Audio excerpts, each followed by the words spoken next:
Ja, ich kann was sprechen.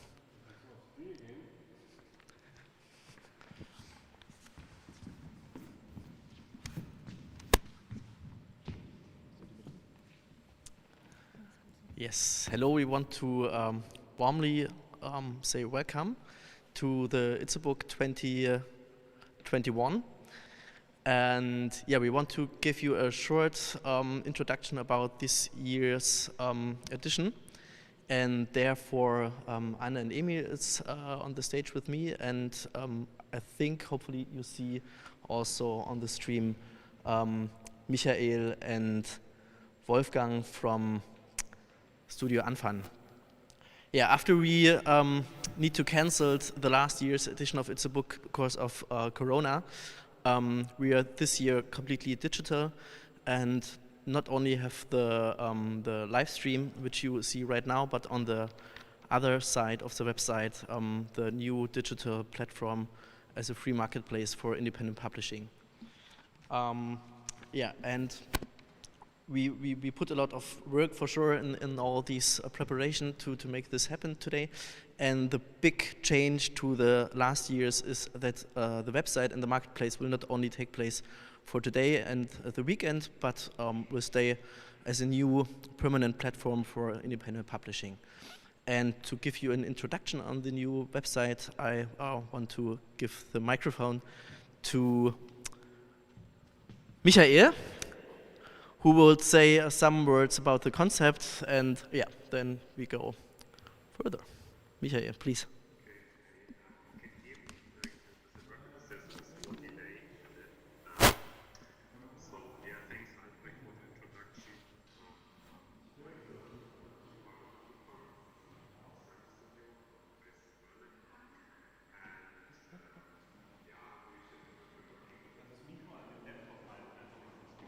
Teachers and volunteers on the website basically.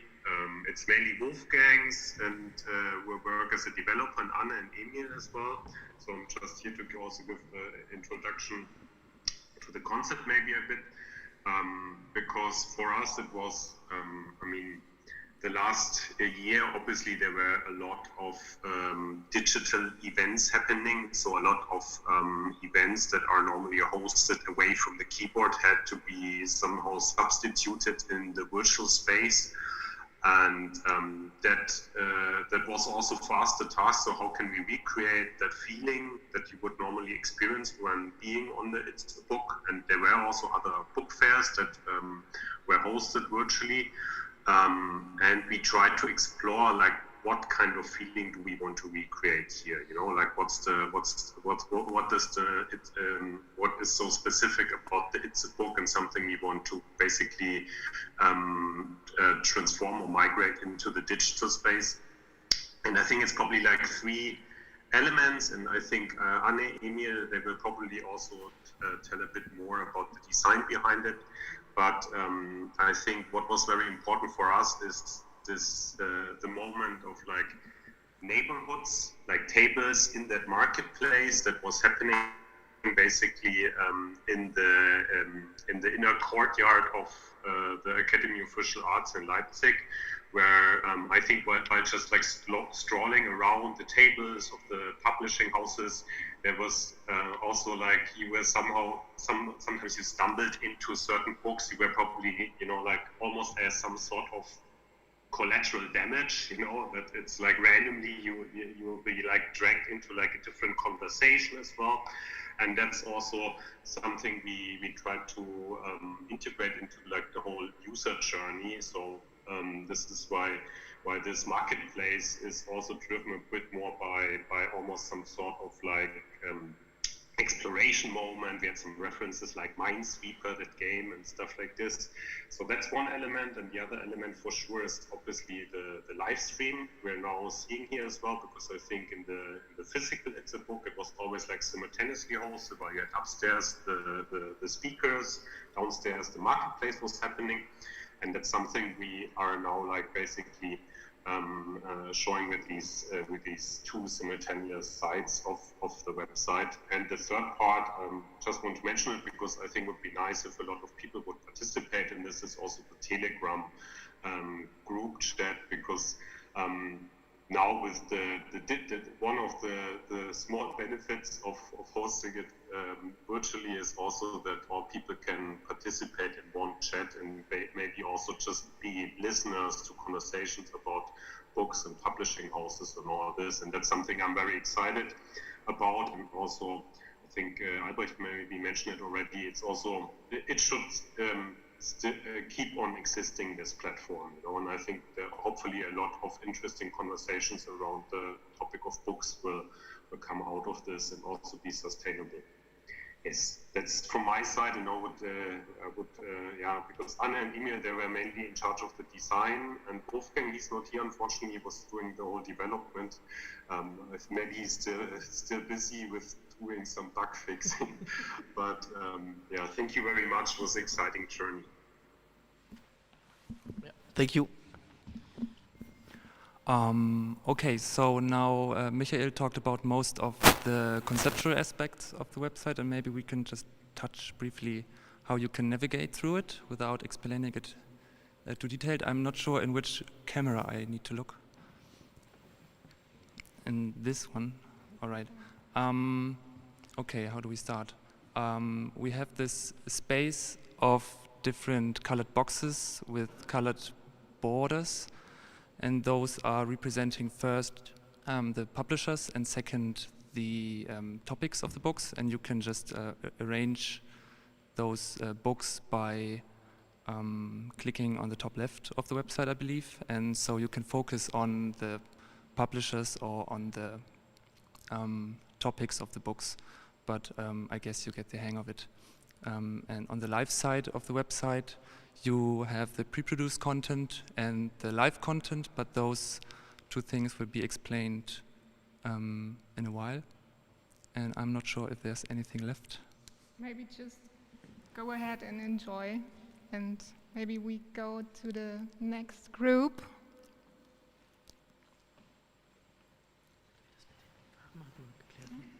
Yeah, okay, so this is Hagen and Luki talking about the studio. Thank you. Yeah, as you can see, we are here in the entrance hall of the Academy of Fine Arts in Leipzig, and we try to find a setup which can bring like a bit of the memories for, of maybe guests of the past years back to them, and set our studio in the context of the building. So we thought about an idea, how can we maybe use given structure of the academy. So we came up with the idea to use the given exhibition walls from the gallery we have here in the entrance hall, and we try to find a way of occupying this mainly empty space we have right now here in the school. And since the lockdown, it's basically nobody is in use of this space here, so we decided to use a minimum of an architectonic tool to define a place, to define a place in which everything is happening, a space, and which is in the same way modular and imitating the idea of the website that patterns can be used and moved around. So basically we took the given structure and gave it a new meaning by arranging it new and putting it up on this little base we built here. Hi, let's talk about the use of the stage. So first of all, the participants and the users of the stage are invited to modulate it, to create their own space. And as you see, we have like these 3 walls here. It's very easy to arrange them in a new way. We have also different objects we can get on stage. During this evening, you will see different stage design.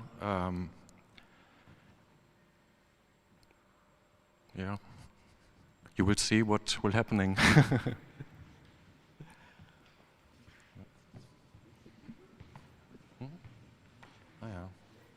Okay, Okay, next is the Studienwettbewerb. Merle and Emil, welcome on stage. Thank you.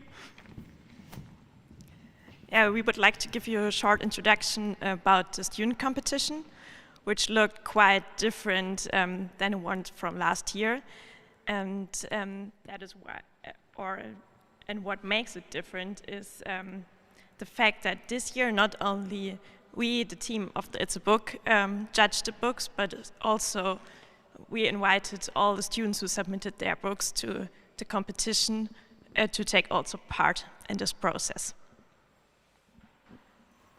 Yes, so the last It's a Book was specifically dedicated to the awarding and evaluation of books, and questions were raised like, who is judging the book? Is the jury representing the diversity of the submitters? And is the judging process in a group even allowing for individual opinions, and is everyone feeling like being heard? So yeah, so this year we expanded the jury and included all the submitters, so that, well, at least we hope to make the whole process more transparent for the participants, but also to build a jury that is as international and diverse as the submitters. Yeah, so we would like to thank all of you who participated in this competition, and we are looking forward to the next year's competition, and we hope that we are able to use our experience from this year to develop this competition further. Okay, what is left? Yeah, you can find the students' projects at the free marketplace, and even click at the top of the website at the students collection, so you have just the students on the screen and can take the time to look at the projects. So next is the symposium that is being explained by Laura. Thank you. A warm welcome as well from my side. I will say some words about the symposium of this year's fair. We will hear two texts of Paul B. Preciado from his book Ein Apartment auf dem Uranus, Chroniken eines Übergangs. These two texts were the starting points of the thoughts about the program, and we are very happy that Paula Vogel and Philipp Adrian Djorkic will perform these two texts. Our symposium will start with one of the texts, and afterwards we will go on with a talk by Hagen Verleger. Then Yewon Song will talk about counteracting automatic repetitions of action. Afterwards, we will hear again a text from Paul B. Preciado. Then Sophia Prinz will talk, and afterwards Alexandro Bagiu and Olivier Lebrun. At the end, we will hear a live set from Leibniz and live visuals from Saul Tanaka. Yeah, now Luki will join me on the stage, because Luki and I will okay, I have to wait a moment.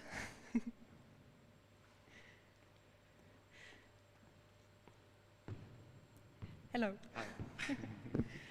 The two of us will have the overview of the program, of the symposium today, and yeah, I give the word again to him. Hi. Let's announce the last point of our program. It's some kind of pre-produced content. It's an unboxing series. We invited Santi and Kira as our hosts to unbox some packages of publishers who participated. They try to give you a feeling about the haptical experience of the books. You will find it under featured elements, I think, on the web page. And maybe we'll find a place in the live event.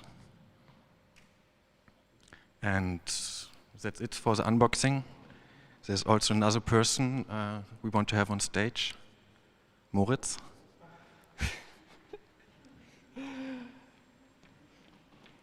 Our technical person. Yeah, good. Yes, I'm Moritz, so I'm also doing the musical performance tonight, later with Tanaka, yeah. I'm very excited to present it to our audience online. And yeah, I'm happy to be the technical direction also of the live stream, so if you have any regards to that, you can chat with me on the live chat. Thank you.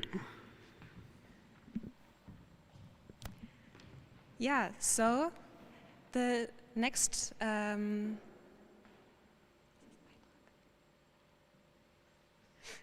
next scene will be the performance of the text from Paupe Preciado by Paula Vogel, and it will start at 12:40. Thank you. Thank you.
I am working at a table. One side is in Athens and the other in Barcelona. At one end of this table, Itzia is drawing literary maps of the city. To represent the Bezos neighborhood, she uses as scale the street in which the depressive, masturbatory Catalan writer Miquel Bussà lived. Then she draws the outline of the Gracia neighborhood based on the strolls described by the poet Enric Casasses. While this is going on, at the other end of this table, I am imagining the forms that a collective could take that meets to think, act, or fuck. These forms are governed by pact or contract, by autonomy or interdependence, by demonstration or experimentation, by improvisation or written score. This table, separated by thousands of physical kilometers, is assembled by the prosthetic framework of the internet. The music that comes out of the speakers in Athens is heard in Barcelona.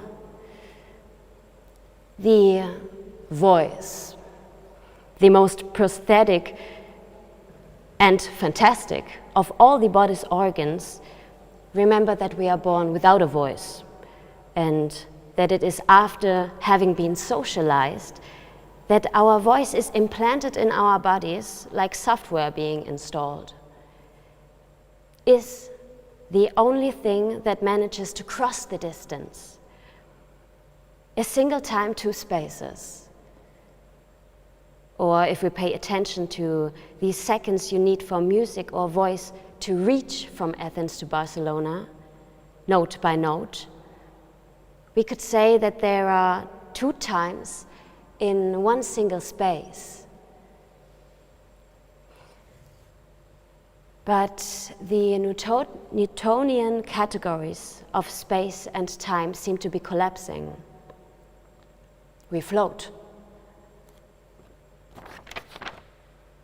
We look at each other, and I wonder where this gaze is. Wonder how it is possible to look at each other when what the eyes see are not other eyes, but eyes on a screen. I watch her as she looks at a map on her screen.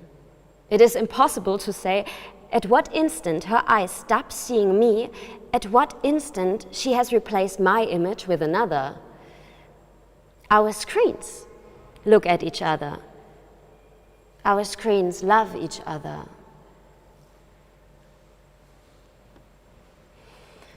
When that happens, we are probably speaking neither here nor there. Music, maps, writing. We ourselves as relational entities and our love. We exist at that point as constituted in the space that Deleuze calls the fold. Those eternal externalities are made up of thousands of internet cables, folded over, and unfolded over hundreds of thousands of screens. Screens are the new skin of the world. I say to myself as I move her image with my finger to make it coincide with mine.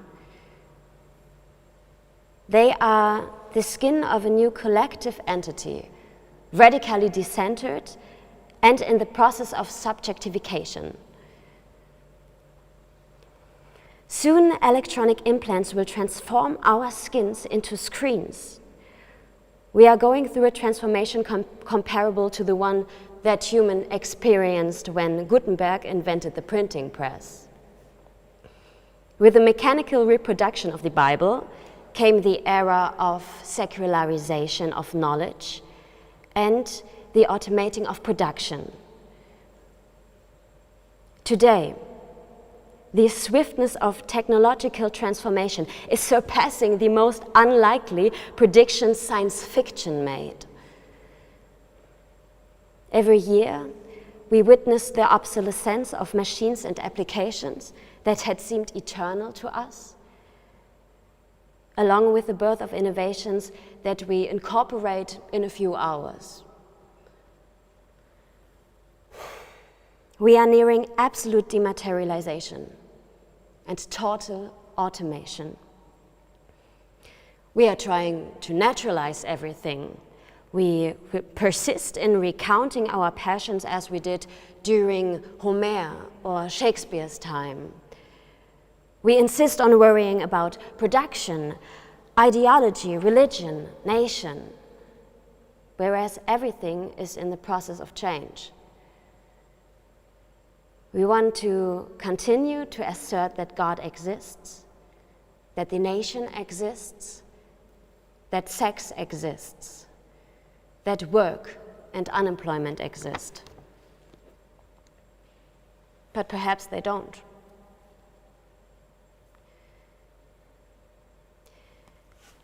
I don't share the utopian dreams of post-humanism. But neither do I share the idea that technology is a neutral instrument that works as mediation in our relationship to the world. What the West calls technology is nothing but a scientific technical modality of shamanism, and thus one of the forms our consciousness takes when it is deployed collectively. An externalization of our collective conscience.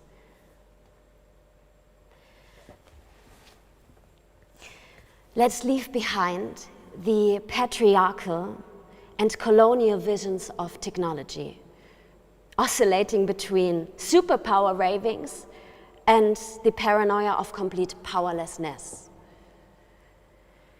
And let's go to work on consciousness itself.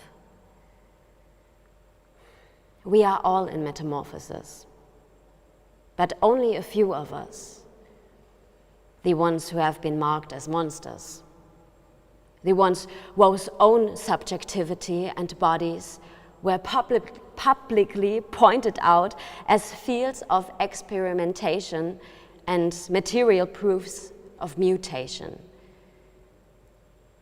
Realize it.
Hello and welcome. Our first lecture today. I'm very pleased, we are very pleased to welcome Hagen Verleger from Berlin. And it's Wolf.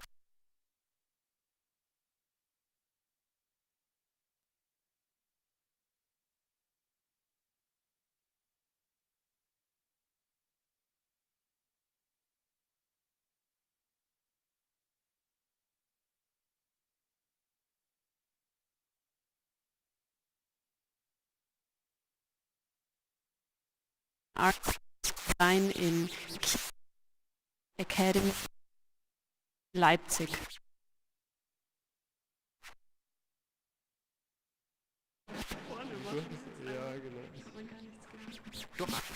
Aber das ist ja nicht so schlimm.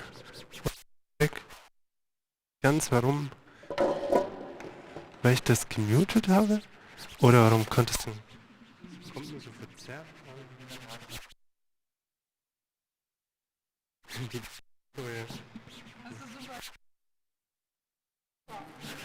Das Problem ist, dass ich hier was reinbekomme, aber es ist so verzerrt. Ich höre mich nur so. Das ist aber kein Problem, dann machen wir das anders.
So again, hello and welcome to the first lecture at the Book.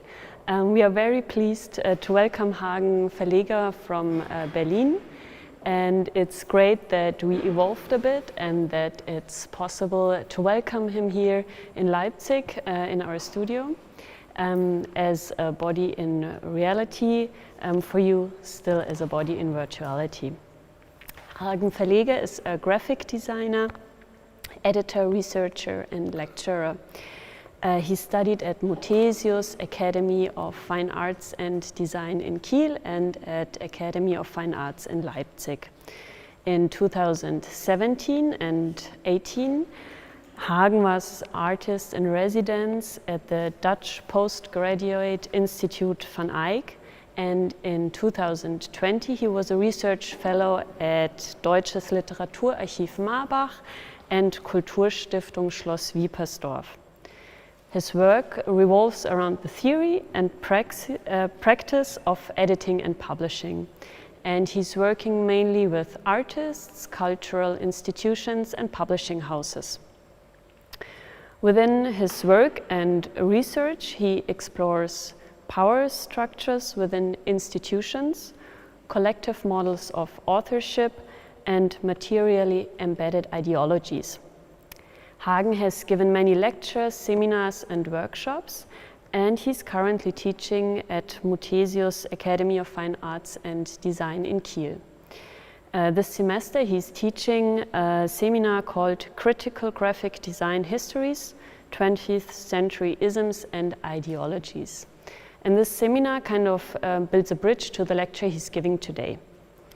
There is a quote by Anne Burdick that he uses as kind of a subheading for the seminar.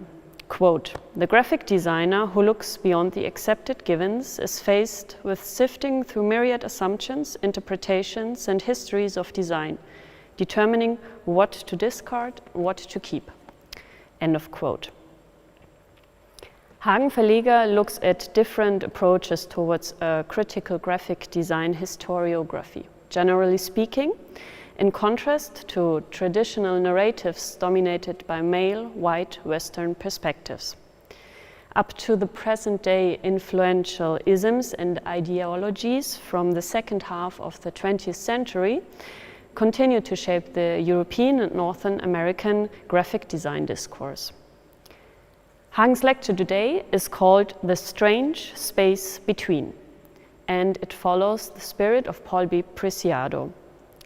He's taking Preciado's criticism of the dualist epistemology of the West as a starting point, and he will review different categories of materiality with regards to the field of book design and publishing.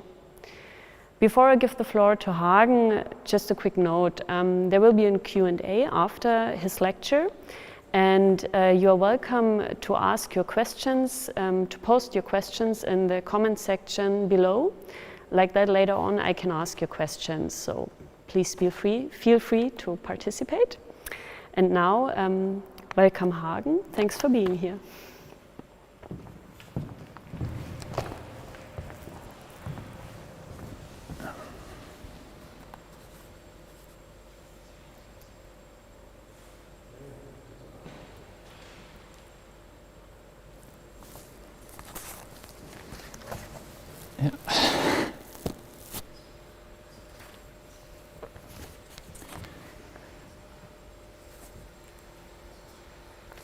Okay. Yes, thanks for having me today. Thank you for the invitation. Thanks a lot to the It's a Book team. And thank you very much for your introduction, Sabine. I would like to add my own version to that as a starting point. So, my name is Hagen Verleger. I am a white, cisgendered, male-identifying queer graphic designer, editor and researcher, born to parents with a German passport. This is the inevitably limited and biased perspective from which I shall speak. For roughly the next 20 minutes, I will link some of Paul Preciado's philosophical thoughts to recent theories of materiality from the humanities with regard to the field of book design and publishing. I will be keeping this lecture deliberately short and brief so that there will be plenty of time for discussion afterwards. In the introduction to his 2019 collection of columns, An Apartment on Uranus, Chronicles of the Crossing, Preciado writes about, quote, the violence generated by the dualist epistemology of the West. The entire universe is cut in half and solely in half. Everything is heads or tails in this system of knowledge. We are human or animal, man or woman, living or dead. We are the colonizer or the colonized, living organism or machine. We have been divided by the norm, cut in half and forced to remain on one side or the other of the rift, unquote. And please note that all italics throughout this presentation are mine and not the respective authors. What Preciado calls the dualist epistemology of the West, that is, the essentially binary condition of our cultures of knowledge, is closely connected to the topic of book design in that the page, according to Peter Stoichev and Andrew Taylor, is one of the most fundamental intellectual constructs in the Western tradition. In other words, the Western worldview is always already a binary or dichotomous one, shaped by the page and its two sides, recto and verso. In The Future of the Page, Stoichev and Taylor even go so far as to speak of the ideologies of the page. That is, the ways in which the arrangement of information shapes and reflects cultural systems, and what they call the page's colonial shadow. For centuries now, this shadow has been cast on any form of non-paginated discourse or knowledge.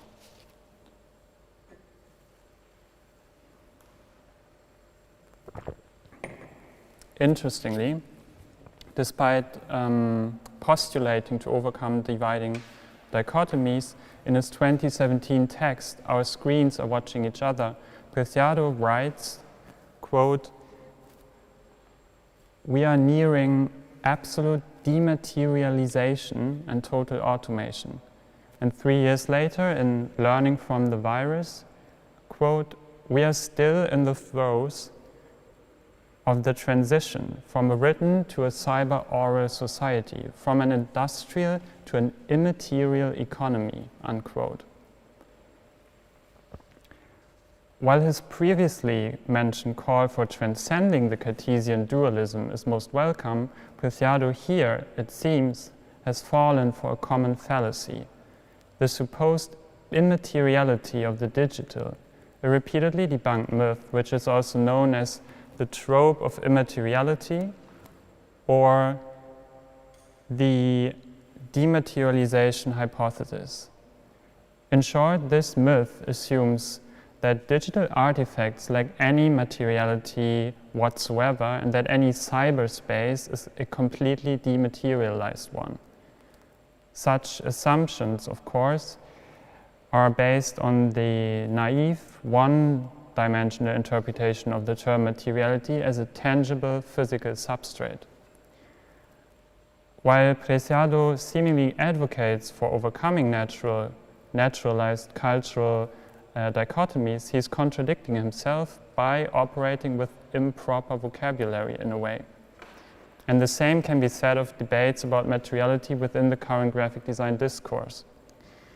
For the most part reductive and lacking scholarly precision, these debates are stuck in what Preciado describes as, quote, "the universe cut in half," unquote. Design-specific discussions have limited themselves to exhausting the less than creative juxtaposition of printed books and e-books without any significant gain in knowledge so far.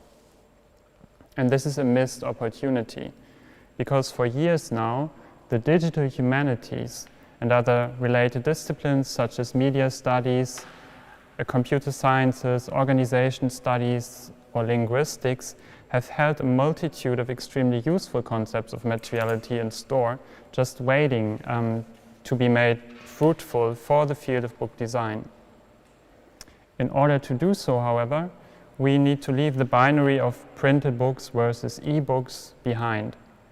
Instead of this forced antagonization of analog and digital forms, it is far more rewarding to think of materiality in terms of a spectrum of varying degrees and qualities.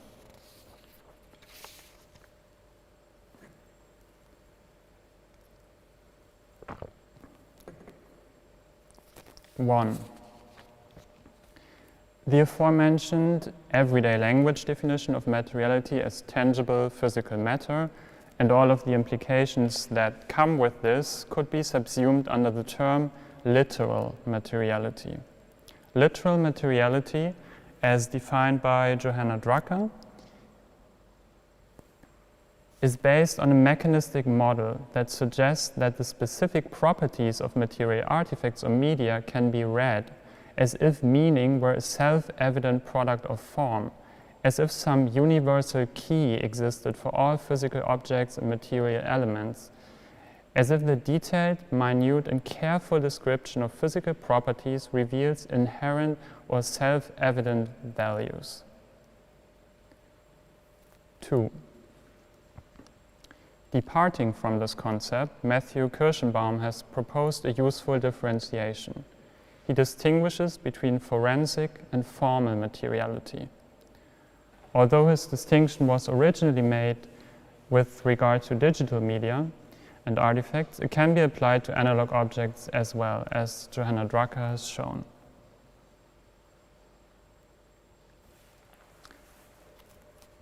In Matthew Kirschenbaum's definitions, forensic materiality refers to evidence, while formal materiality refers to the codes and structures of human expression.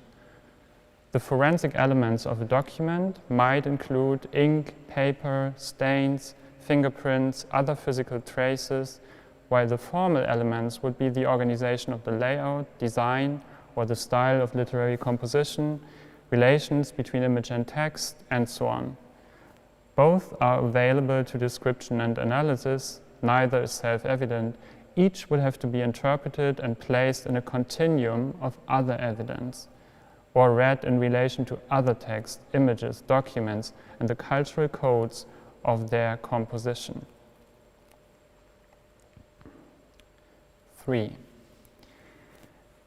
Exploring the question whether digital artifacts too can have materiality, Paul M. Leonardi traces the different meanings of the adjective material as offered by the Oxford English Dictionary. Materiality as 1, physical matter, 2, practical instantiation of, for instance, theoretical ideas, and 3, significance of, for example, facts or witnesses. He then argues that when materiality is understood to represent the practical instantiation and the significance of an artifact, digital artifacts can clearly be seen to have materiality as well. Thus, the idea of digital materiality steps away from the assumptions that artifacts are defined by their literal, physical materiality alone. In contrary, the physical matter of the artifact begins to matter only as one utilizes it to achieve a particular goal, writes Leonardi. Consequently, what matters most about an artifact is not what it's made out of, but what it allows people to do. And something is material if it makes a difference in the current situation, which may, of course, apply to analog and digital artifacts alike. 4. Further investigating the topic of digital materiality, Jean-François Blanchet advocates for an understanding of materiality that is not linked to a singular object, but to a network. According to Blanchet, at this moment in technical history,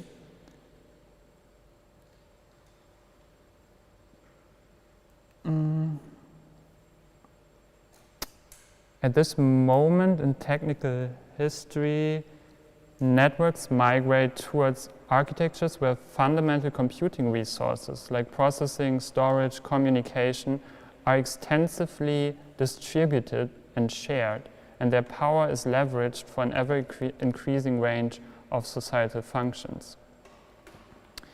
Drawing on Blanchet's thesis that however immaterial it may appear, information cannot exist outside of given instantiations in material forms, Johanna Drucker exemplifies.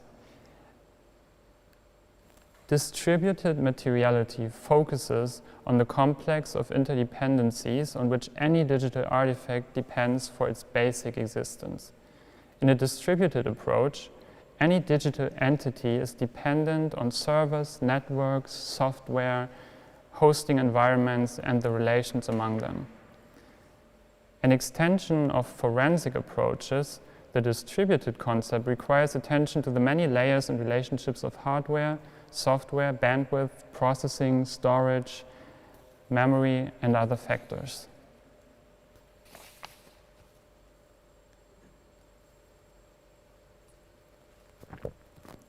5. Finally, the concept of performative materiality marks yet another step in challenging the literal meaning of materiality. Initially proposed by Johanna Drucker, this approach is based on the conviction that what something is has to be understood in terms of what it does, and emphasizes the production of a work as an interpretive event. Acknowledging the work of Kirschenbaum and Blanchette, Joanna Drucker adds another dimension to their project of complicating our understanding of materiality. She writes, quote, "After all, no matter how detailed a description of material substrates or systems we have, their use is performative.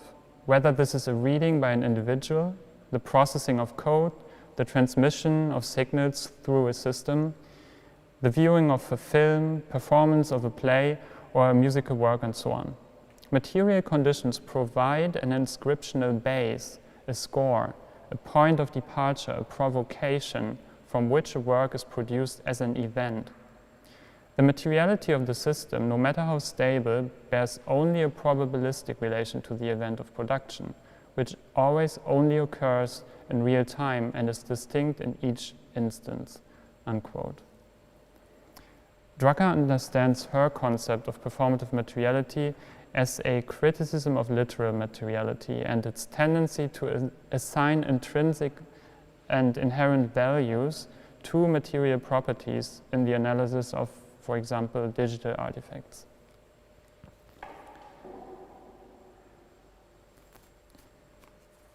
Literal materiality, forensic and formal materiality, digital materiality, distributed materiality, performative materiality. Each of these concepts brings into focus different aspects. Each of them stresses different ways of approaching the topic at hand, and each suggests different questions to ask about an artifact. In summary, it becomes clear that understanding materiality only in opposition to a supposed immateriality of the digital is quite unproductive. Instead, we should be thinking of it as a gradual phenomenon, that is, a plurality of possible conditions. A reassessed, de-binarized concept of materiality allows for new ways of discussing both analog and digital publications beyond the common dichotomies, shifting our focus to the strange space between, which can already be found in Jacques Derrida, one of Preciado's most influential mentors, by the way. Originally conceived of by Derrida as the metaphorical space between voice and writing, this space, by shifting our focus to the in-between, the interval, makes possible what Preciado would demand years later, to transcend omnipresent binaries, such as, in the case of book design and publishing, the dualism of content and form, of medium and message. And speaking with Derrida, to go beyond the illusion that they are two separate things. It is here, in the discursive space in between, the strange space between, that Preciado's dissolving of binaries and dichotomies can be applied to the field of typography, book design and publishing. With traditional notions of literal materiality out of the way, we may now focus on what could be called the bookishness of literary artifacts. This term, which is borrowed from critic and philosopher George Steiner, suggests that what makes an object a book is not its literal or forensic materiality, but rather the book-specific forms of use by which we engage with such objects. Thank you very much.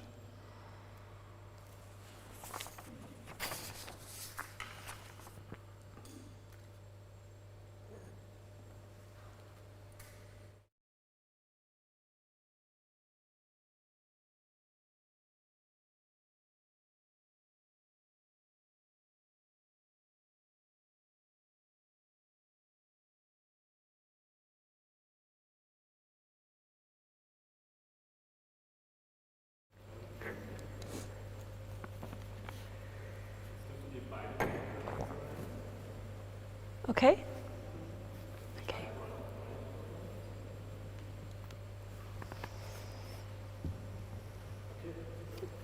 Okay. Many thanks, Hagen, for your lecture and for your insights. Well, first of all, I'd like to get back to the term bookishness by George Steiner you just mentioned. When George Steiner postulated the end of bookish times in one of his essays in 1988, he was referring to the horizon lines of an entire era. Bookish describes the result of socialization to which all who learn to read have been exposed since at least the middle of the 19th century. The mass culture of the book follows the almost complete literacy of societies. Since then, the use of books has had a lasting influence on the behavior of people. It has long since become a matter of course to read knowledge from screens. We have adopted new and different attitudes and habits to search for information. We often leaf through books just for pleasure. To get back to your lecture, Hagen, you borrow this term bookishness. Maybe you could specify further on it and in what way you're referring to that term. Yeah, for me this was or I'm using this term as a tool to refer to this basic idea, which I also formulated towards the end of my lecture, that it's more productive to think of not what an object is material, but what an object allows us to do with it, or what an object does.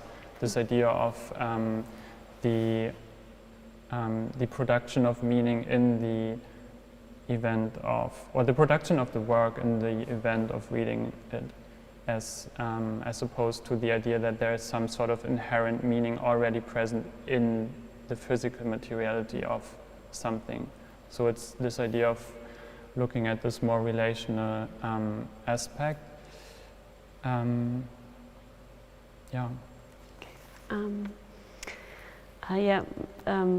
maybe I'm leaving a lecture just a little bit.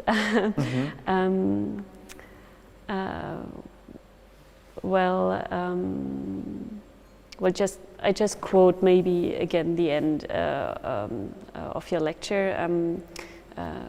The term bookishness suggests that what makes an object a book is not its literal or forensic materiality, but rather the book's specific forms of use by which we engage with said object, just like as you said. When we were preparing the It's a Book, this year, we had many discussions about how the fair could take place and what it would look like. First of all, it is a place of encounter, it is a marketplace, a place for books and knowledge, a place for exchanging ideas and debates. And I would like to take your statement further, that maybe that's the point, how we engage with objects, how we engage with books.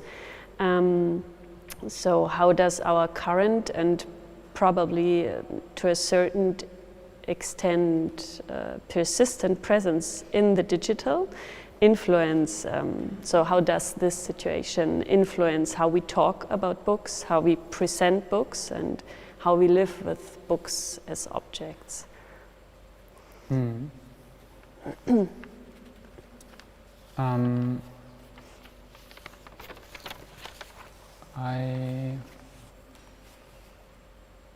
Or maybe it's wouldn't necessarily. Yeah. I mean, yeah, of course, it's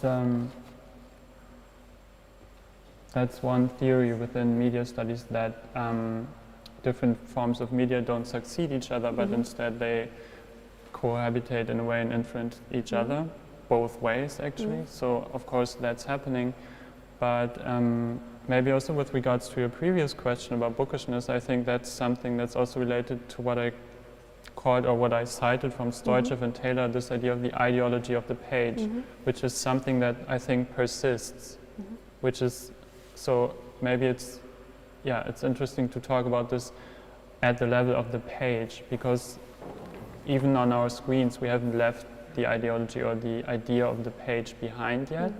That's still the fundamental basis, and then also a category of exclusion in a way. I've mentioned this idea that there's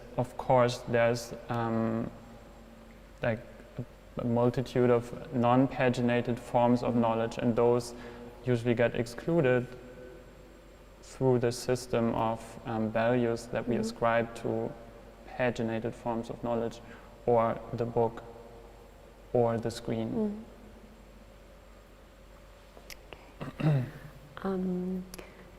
In my introduction, I mentioned your residency at the Postgraduate Institute van Eyck.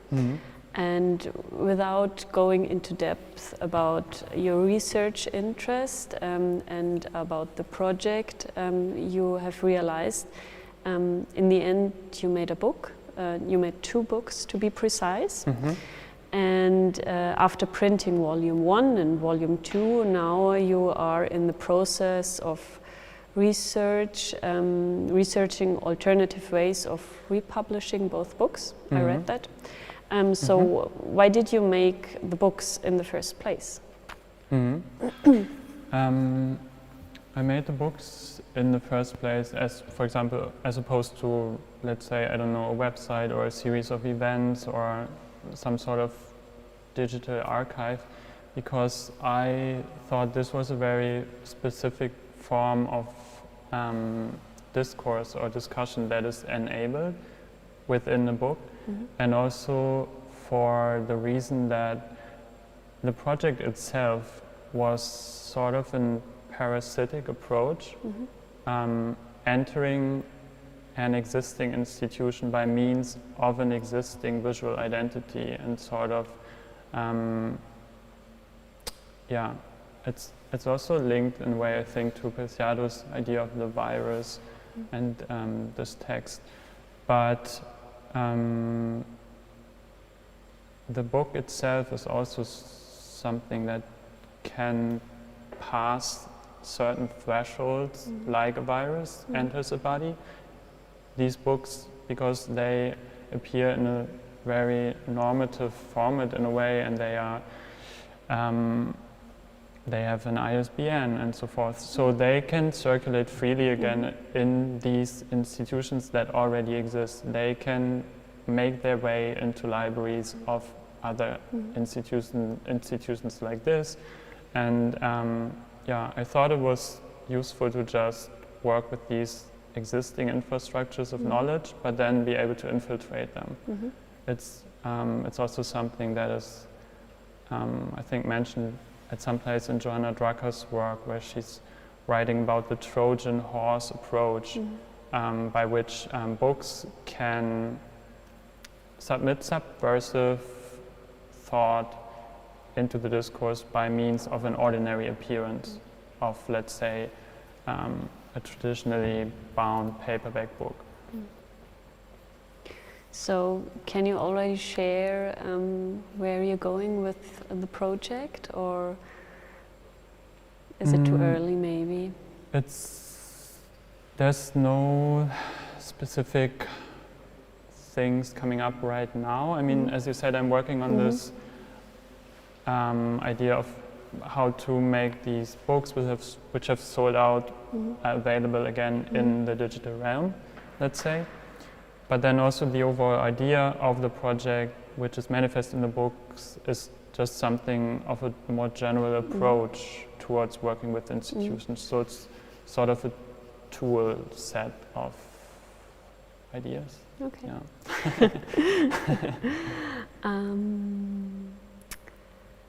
Yeah. Well, maybe to get back to your lecture, today you said we would need to leave the binary of printed books versus e-books, the binary of materiality and immateriality, so just to leave it behind, and that we should shift our focus to the space between to transcend omnipresent binaries. So how can we make this fruitful for book design, or maybe publishing more in general? So how can you make that fruitful, maybe in your work or in your research as well? Yeah, I mean, that's a quite fundamental question. I think that also each of us has to answer for themselves in a way, of course. But I think just the notion of not always directly falling back into this honestly quite boring, the antagonization of the printed book and the digital. Just by stepping back and like I propose to see this rather as a spectrum and not a dualism. I think this shift in focus will just allow to see more clearly how these forms are actually always on one hand influencing each other, but on the other hand probably even depending on each other, and that there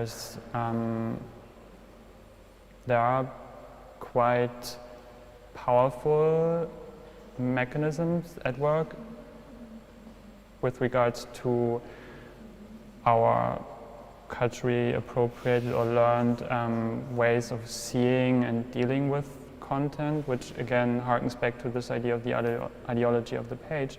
But then just by realizing this, it enables us to also try to change these things, I think.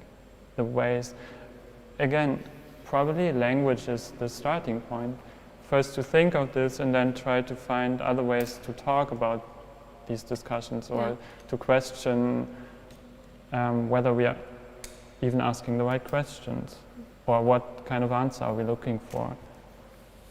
Does it even make sense to compare these two?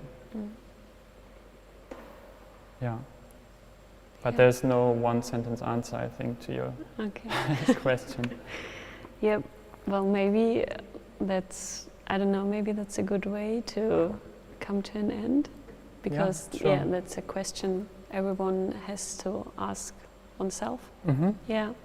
So, well, Hagen, thank you very much for your lecture and for being here today. Yes, thanks as well, and also thank you to the techniques team who's operating everything today so smoothly. Pleasure to be here.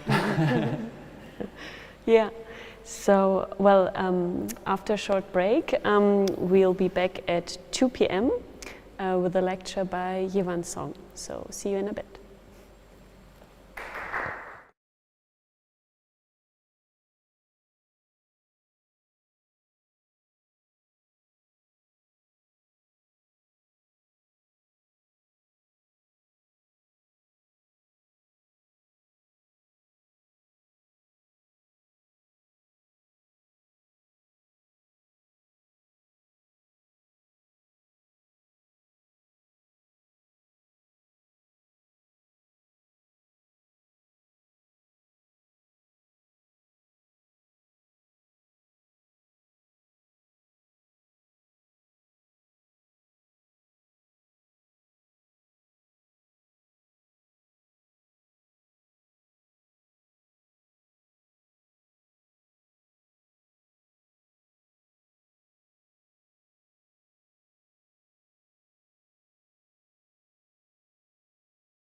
A warm welcome to all listeners. I am very pleased to introduce you to Yewan Song. Yewan Song is a graphic and web developer and graphic designer. She studied in Seoul, Gothenburg and New York. And with her work she is questioning an oversimplification of web design, where templates are only made to be user-friendly. So we will see a work that is based on content awareness, playfulness and interaction.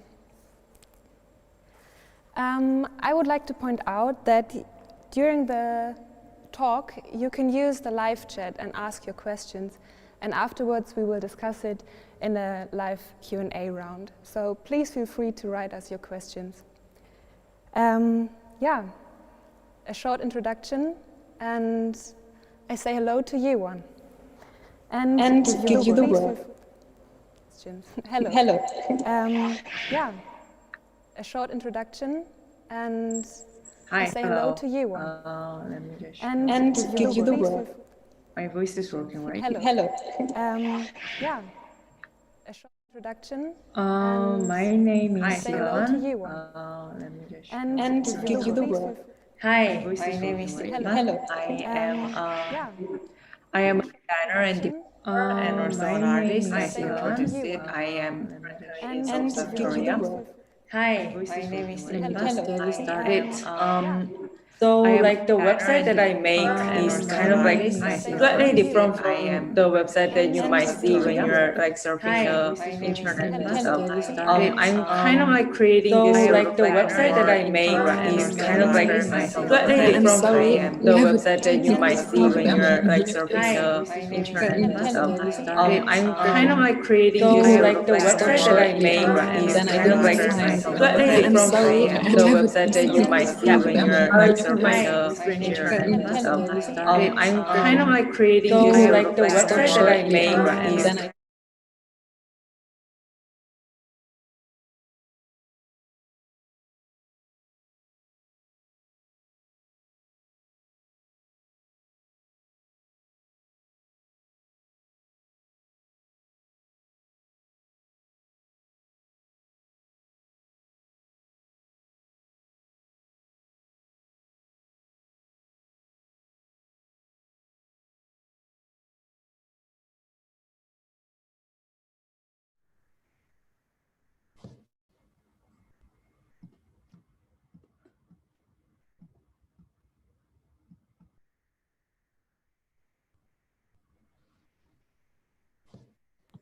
Okay, I think now it should work. Maybe we'll start again. I'm sorry. no worries. Okay. I will just start again, right? Okay. Hi. I think now it should work. Works. Maybe we'll start again. Great. I'm sorry. Hi, my name is Yewan. I will introduce myself again. My name is Yewan. I am a designer and developer and also a web artist that I am currently. Hi, my name is Yewan. Sorry, I got the sign that it's again not working.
What?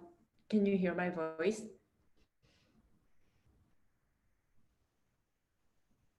Okay, great. Do I need to keep saying something? What? Can you hear my voice?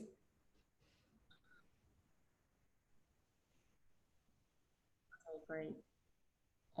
Do I need to keep saying something? What? Can you hear my voice? Okay, great. Do I need to keep saying something? What? I will try to bring my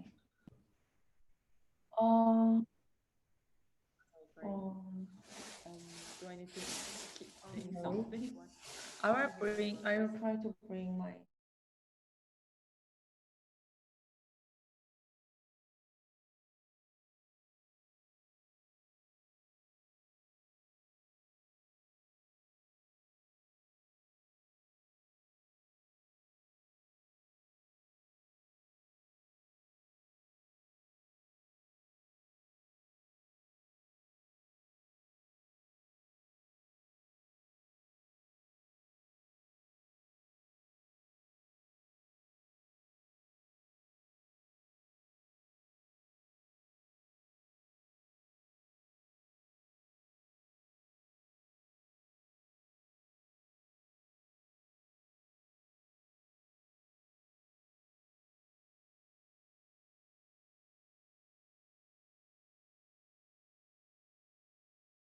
right? No worries.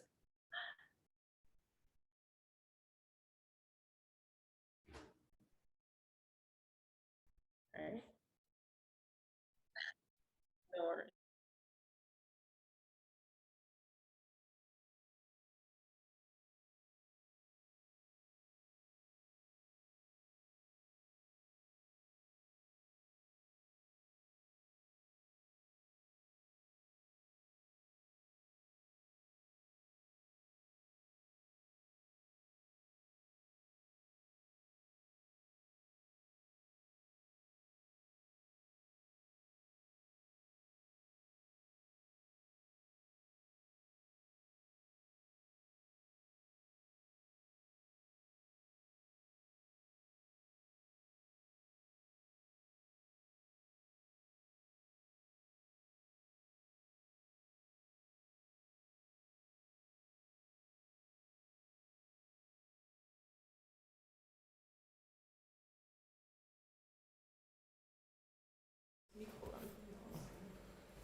Test, test. Okay. All right, you could start now. We have a solution. Did you understand this? I think we have a solution now. So if it's okay for you, you know? Hey. Because of the HDMI, da kommt kein Sound in den Rechner. Oh, I'm sorry, everything is working wrong. Aber hier kommt der Sound kommt hier nicht raus. Hier, ich kann nicht laut machen wegen dem HDMI. Okay. Warte, das muss ich jetzt. Dann liegt das Mikro doch neben deinem, oder? So, nee. Nee? Dann haben wir eine Schleife.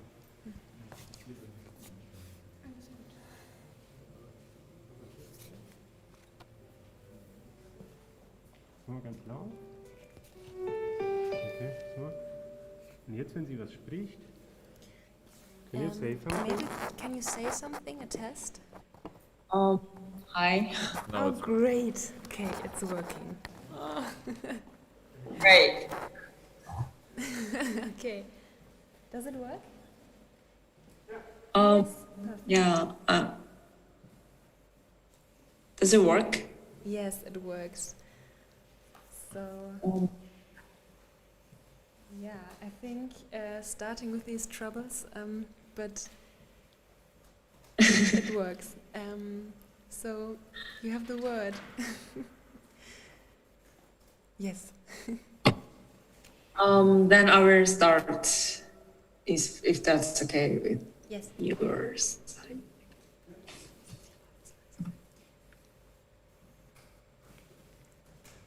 Yeah.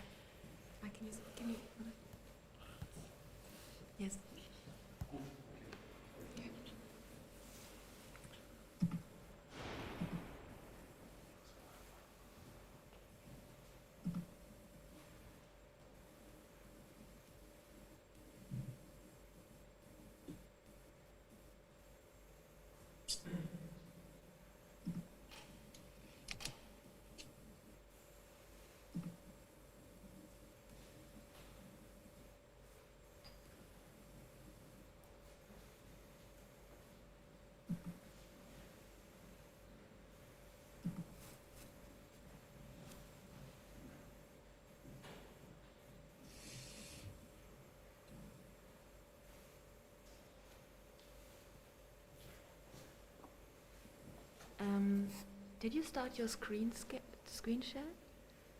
Oh, yeah. Um, Here we go. Perfect. Okay. I think now everything is set and we can start. Okay. Okay, I will start. Yeah. So my name is Sewan. Hi, my name is Sewan. I am a web designer and developer and artist. Currently in Seoul, South Korea. Today I'm gonna just share the things that I'm working on and stuff that I think about when I'm creating these websites. So like the website that I'm making is kind of like slightly different from the general website that you can kind of see and navigate when you're surfing the internet. So those websites that I'm creating is a little more like experimental, and there are so many like an interactive elements as well. And just I'm kind of like trying to actively use those like devices and screen in a different way, things like this and that. So let me just quickly like explain why from what point I started to make this sort of like an experimental website and web tools and using these devices in a different way. So I've worked as a web designer and web developer for a while, and I kind of feel like all the website, from one point I kind of feel like all the website looks very similar, and it kind of follows the same template, like a template that like kind of like force users to use one template that kind of look very similar. And also like in terms of like the tools that we use when we are entering the website, for example, like a smartphone or iPad or like a desktop, like all those design devices looks really similar, not only the exterior of those devices, but also the screen inside those devices looks very similar. And I kind of feel like there are like a huge limitation when I'm designing the website. Why do I need to follow the template, and why do we have these templates? And why do we too like overly concerned about like how user uses this website and how fast this website is? For example, like people say that we are designing the website, like focusing on how user uses this website. For example, like this screen, we kind of like do the research on how, like when user enter the website, where user first see, like where the site goes when user enter the website. For example, like user first see the left top side of the website. So we need to put like important information there. So then just to like get the like more focus and like catch the eyes and ears of the users, where we kind of like do the research of how user uses these devices and like how average user, like a length of finger, like which area of the screen is more clickable. So then we need to put important button there so then user can use it easily. And I kind of feel like that is somehow doesn't really make sense. First, it's like really too much focused on the average users. So like average user uses this website in this way. So then we need to design every website in this way using these templates. And that I believe that kind of ended up like ignoring the minor users and ignoring people who are different culture, different language, who have different typing system and etc. And also even further, at some point, I kind of feel like,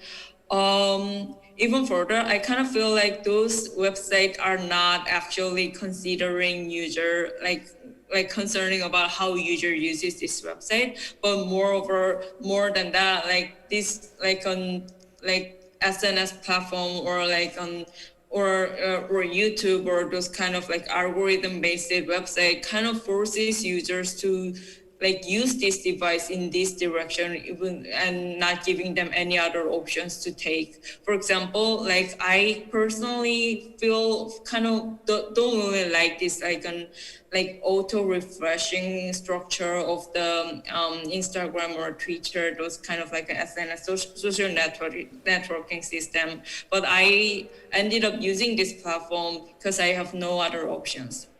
Or the second algorithm-based autoplay like function, those kind of stuff are not like what I really wanted to use, but I just ended up using it because like I don't have any other options.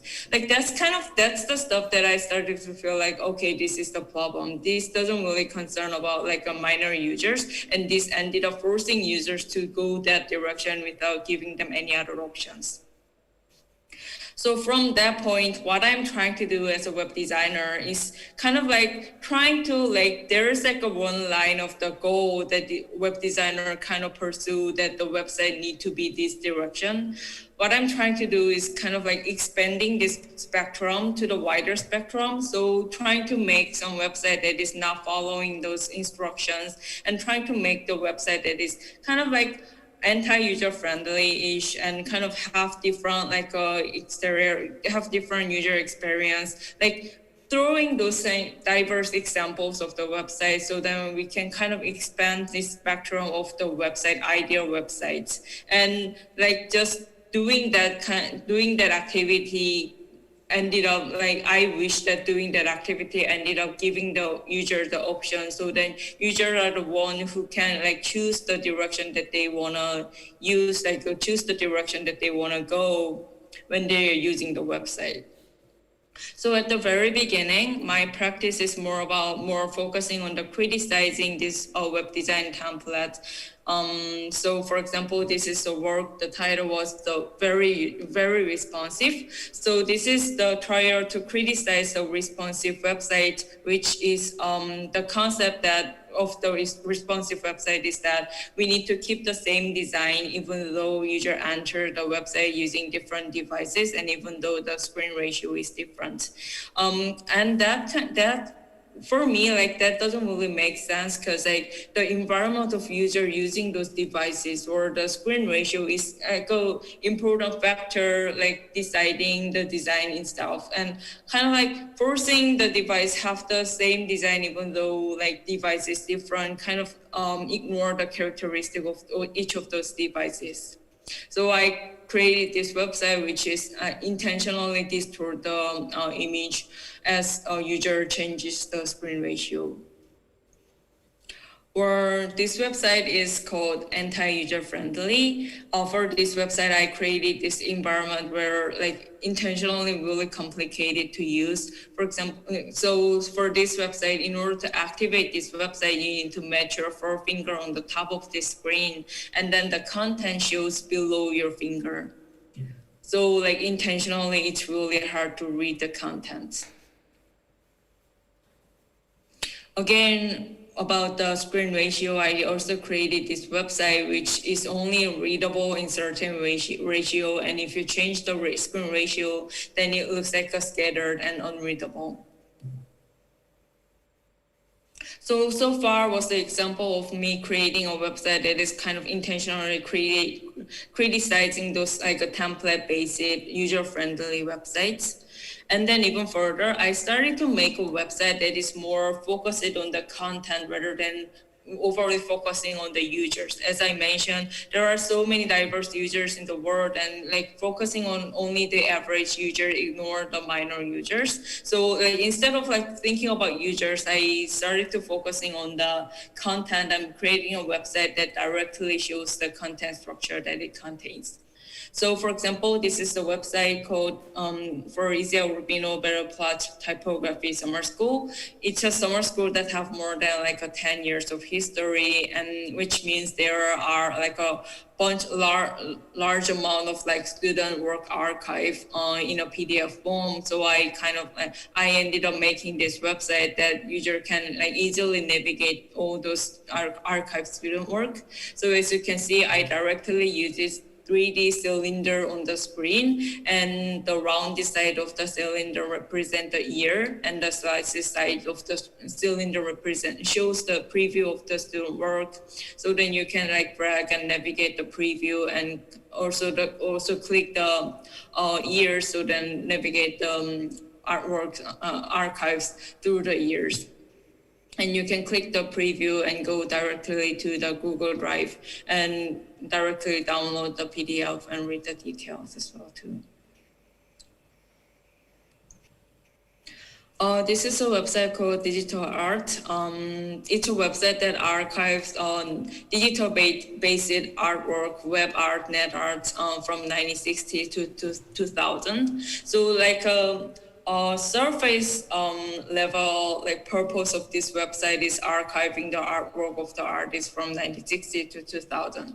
But we also wanted to put contain a behind story of this archive, like why do we curatorial backstory, like why do we archive these artworks, and why do we choose this artwork, what was the a viewpoint of this artwork, and etc. So I created this website, which is rotatable. So like the front page just shows the archive of the artwork, but user can still rotate the website and see the backstory of this archive and curatorial behind story.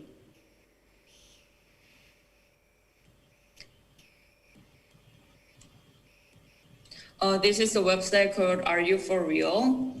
And this website is like a virtual exhibition platform.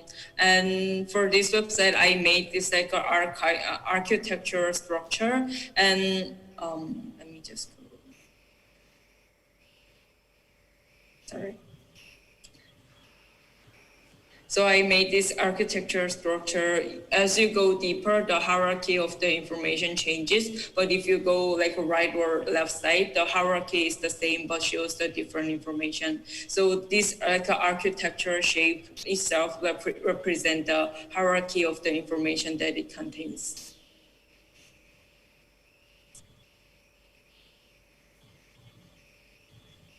Or this is more like a recent trial. This is the website, which is like a 3D space, but this website uses Google Spreadsheet as a database. So it brings the data from this Google Spreadsheet and kind of generate this 3D space using that Google Spreadsheet.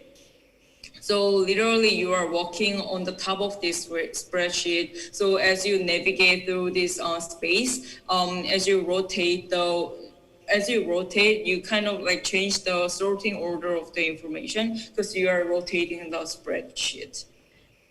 I'm not sure if I'm understandable, but it's literally shows it's literally the space version of the spreadsheet.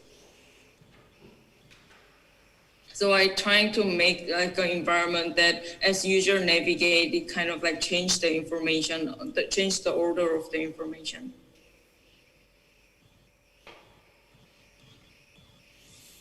This is a website for Word on a Wire exhibition, which is currently happening in Seoul, South Korea, and in Beijing and some other countries.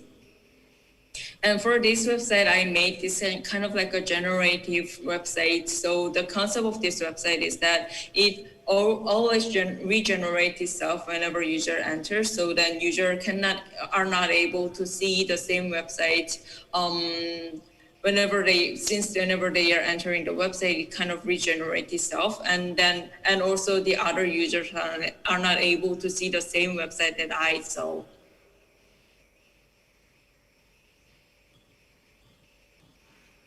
So far was the example of my trial to make a website that are more content focused and not overly concerned about how user uses this website. And I believe that's the direction that we need to take and go, because as a container, it should be more focused on the information that it contains rather than who and how they use this platform. And And after that, I started to like feel like there are so many devices that we can use to enter the website. For example, like this smartphone and iPad, and each of those devices have their own characteristic. But even though we now have so many different devices, the way we navigate and interact with this website is very much limited. That was what I thought. So like it is still like, even though we have this touch screen, we still like only click and scroll the screen rather than like actively using this characteristic of this touch screen. So I started to like think that maybe I can make some website that is actively using those characteristics of this touch screen. So for example, this is the artwork called The Way We Touch Each Other in 2020. I created this website right after the pandemic got extreme, and we have to like stay in each other's home, each of ours home, and we were not able to meet each other in person. And I kind of feel like it is so funny that we now have this technology to create this like a touch screen all around those devices. So we use this touch screen all around the world, and then now in 2020 we are not touch each other in person. And so like from that irony, I created this website that if you touch the screen on one device, that virtual finger shows the other device of the other person's device. And then if you move it, then the virtual finger follows your finger.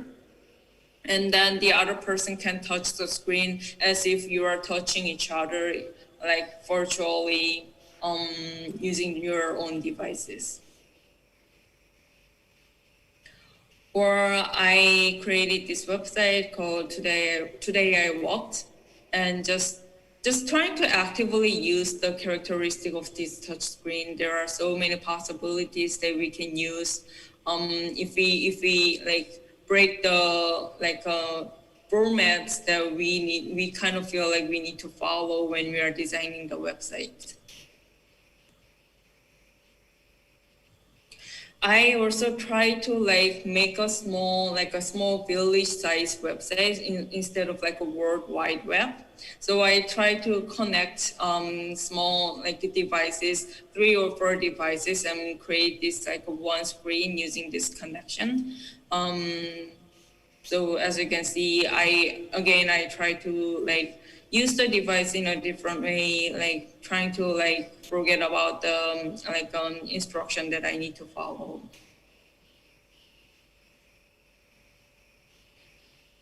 This, I use it web camera. So this is the title of this artwork is Move to Read. So I use the web camera to create this website. This is the real-time recording of myself, but I just put like a little time gap between those small circles. So like in order to see the letters, hidden letters of the screen, I need to actively move my body so then I can see like the hidden letters. Or I trying to like use scroll bar in a different way. So I kind of like changes the change of the way it react to the scroll bar on each of those cylinders. So only in certain scroll position you can read the content inside the website.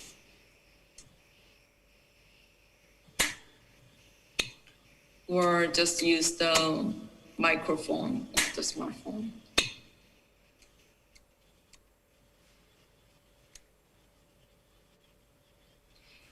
And even further, I started to make some sort of like a tool that we can use when we are using this touch screen. When we are navigating the website, I try to make like on solid tool for that website. So those people who have this tool can use the website, but those who don't have this tool are not able to use the website. So I try to break the concept that websites need to be approachable for the people all around the world. But by creating this tool, I kind of intentionally limited people who can use this website.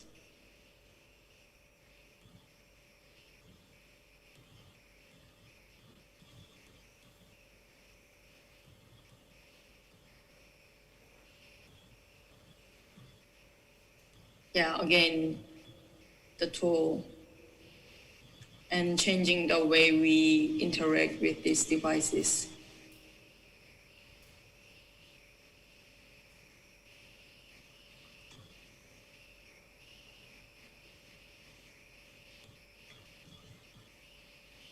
This is a last example.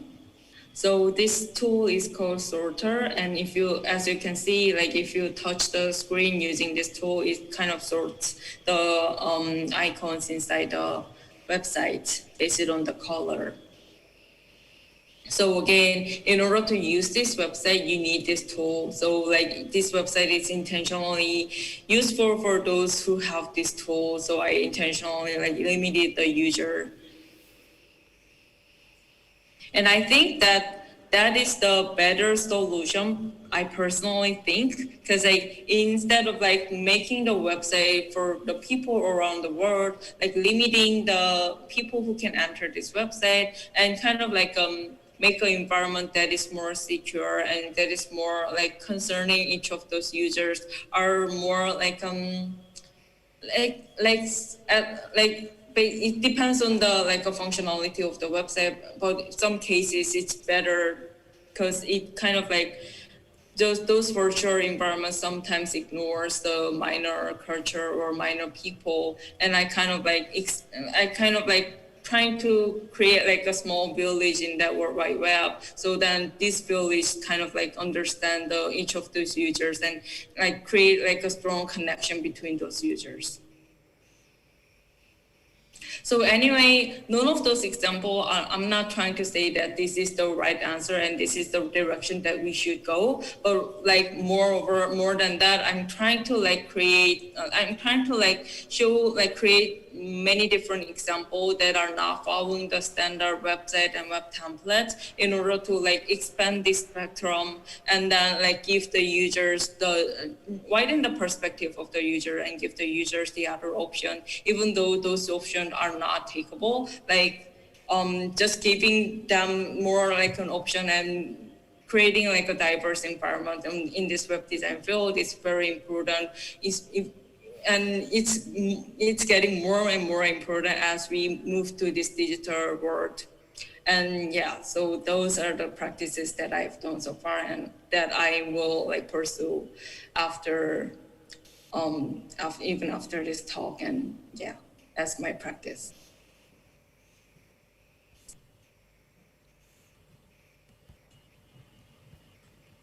Thank you very much. It was great to see your work and hear it. Am I now seen as well? No. Gallery. Okay, so I think now I'm seeing. And I've recht. Great. Yeah, thank you very much. It was great. I have some questions.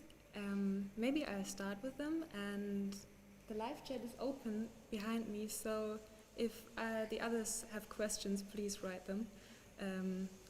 I think Moritz will check them and say if there's a question coming in. Well, my question was, while opening your website, there's a map showing, or map can be seen, showing the different disciplines of your work. And the biggest part of it is interaction. So I was wondering, do you think that interaction is one of the important tools to achieve the anti-user friendly web or to achieve the content awareness?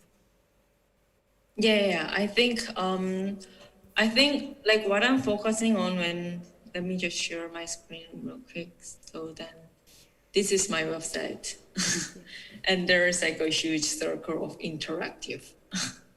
And I think what I am really focusing on interaction between the web and the user, because like that is the starting point of like how the website, like the website's only makes sense when there's a user and when there's an experience of user navigating this website. And so like, and also that is the starting point of me like creating this website. I always think about how what kind of environment user is in when they are entering this website. When would they use this website and stuff like that. So yeah, like interactive is the main like key factor that kind of like decide what direction I should go, and that is the point that I'm always focusing on when I'm creating a website. And do you get sometimes like negative feedback from because of your anti-user friendliness? I can imagine that if a person is not into the, I would say, graphical world, it could be maybe complicated to understand the websites. And did you get feedback from this side? Yeah, I got lots of negative feedbacks as well too. And like at the very beginning when I'm creating this website, I got like a lot of negative feedbacks, and I kind of felt like, oh, maybe I shouldn't do this, you know. But like from one point, I started to feel like those negative feedback kind of like a reaction of like that negative feedback is also a factor that construct this website like a different website, because like that shows that like this website has its own impact, and like experiencing this website kind of like at least drive some sort of like emotions or like an experience. And I'm trying to like keep myself force myself to do this direction and keep myself not like afraid of those negative feedback. And I feel like this direction is what I need to do as a designer, and those negative feedback can be a part of it, but I don't really feel like, oh, because of this I need to stop doing this.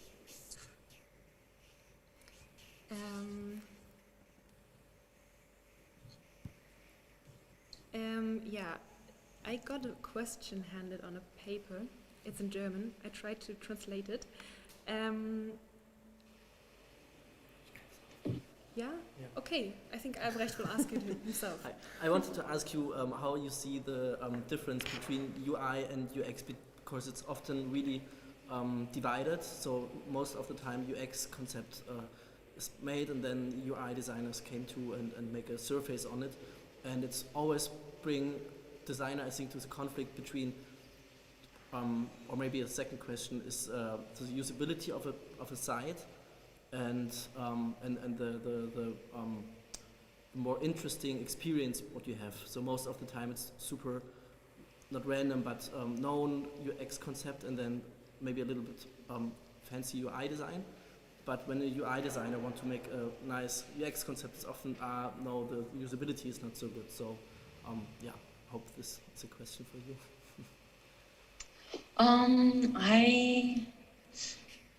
That's kind of like stuff that I don't really think of that so far.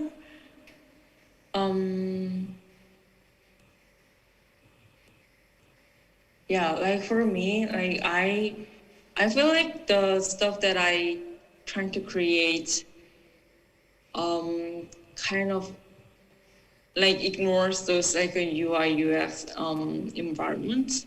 And so that's the point that I kind of feel like I kind of lost here. I don't know. Can you just clarify the question a little bit? Yeah, I think maybe it's not really a question, but I'm just wondering myself quite often, also with our website for It's a Book, for example, it's not really good to find a specific book, but it's more to explore and what you also have on a physical book fair. And I think when you look on our website from a perspective of e-commerce, for example, it's maybe not the best way to do it, because it's a kind of serendipity and yeah, but it's also not a question, sorry. That really helped me to like get it. So like for me, like this is I'm trying to create like a lot of cultural like exhibition, and so like from that perspective, I think that is the difference between when we are creating an exhibition, for example, like there is like a curator and artist, and some exhibition like focusing on the curator's voice, and some exhibition focus on the artist's voice, and that's kind of like that's similar to this situation as well, like I don't think that one direction is right and one direction is wrong, but like some website is more focusing on the experience, and then some other website is more focusing on the like information or the, you know, for example, e-commerce that we cannot like make like a crazy user experience when it's about like buying stuff like e-commerce and stuff like that. So like there are like those two are two separate directions, and I think that like understanding the difference between the two and using the one direction that is appropriate of the purpose of the website is the direction that we need to go, rather than like one is right and one is wrong. So like, for example, like when we are creating an exhibition, then like some exhibition is focusing on the curator's voice and some are focusing on the like artist's artwork, and both of those direction is the same, is the right direction, but like we need to choose what direction we should go, and considering like the environment and who's gonna come to this exhibition and etc. So like that's kind of like a similar question or similar situation, I guess. Am I make sense here? Yeah. I think it's also a question about authorship again. Right. So like I whenever I meet my clients, for example, like I try to like show like lots of examples that I've created so far. So like trying to like make sure that this website is not like very user-friendly. So if you are trying to make some sort of like a user-friendly website, then I'm not the right person to work with. And because like I try to explain it like as clear as possible, because I believe that you should hire me for the right purpose. And if the purpose is not matched, then my website is the terrible website, like a terrible example. So yeah, I think it really depends on the purpose and situation. I have a last question. I think it's time, yeah? What role does materiality play for you in your work? Because, I mean, you work just digital, but with a digital materiality. So how do you deal with it? Well, can you ask me the question again? Sorry, I missed the... I was wondering what role materiality plays for your work, because you work with like haptic material, like archives or like seeing things, but your work is only with websites or with like digital devices. So what are your thoughts about that? Whenever I make a website, I think of it as an architecture. So I'm building a structure and like putting the information in each of those rooms. And like whenever I have new website that I need to create, I think about like what kind of architecture can I make in this virtual space. So like that's the way that I solve this problem, this kind of like a limitation when I first entered when I'm making a website, because like this is digital platform and this is screen and this is flat, and this screen is very limited. Whereas when there is like an artist or designer who create this like a large, taking this large space and creating this installation and stuff. So at the very beginning, I kind of feel like this screen is just very limited platform, and I just didn't really like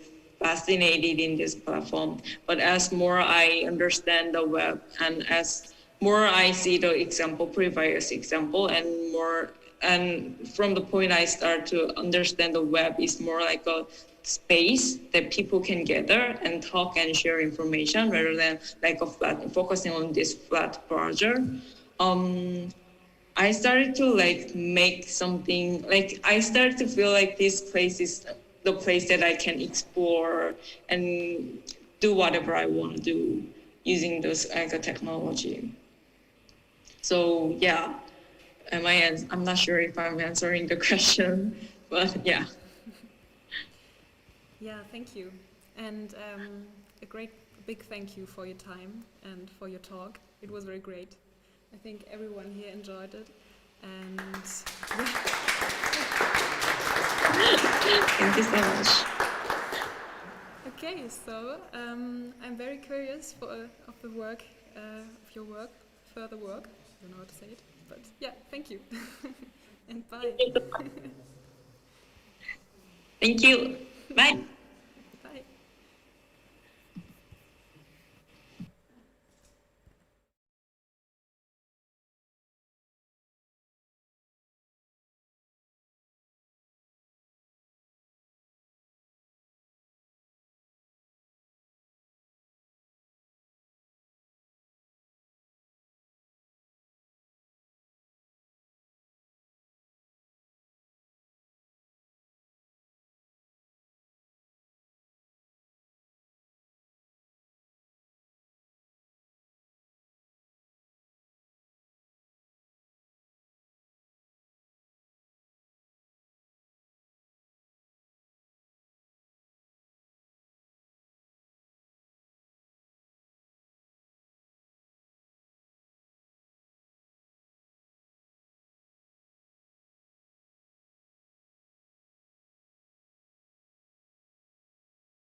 I am not going to talk about Donald Trump. I am going to talk about the possibility of printing a sexual organ with a biological 3D printer, which is perhaps another way of responding to Trump.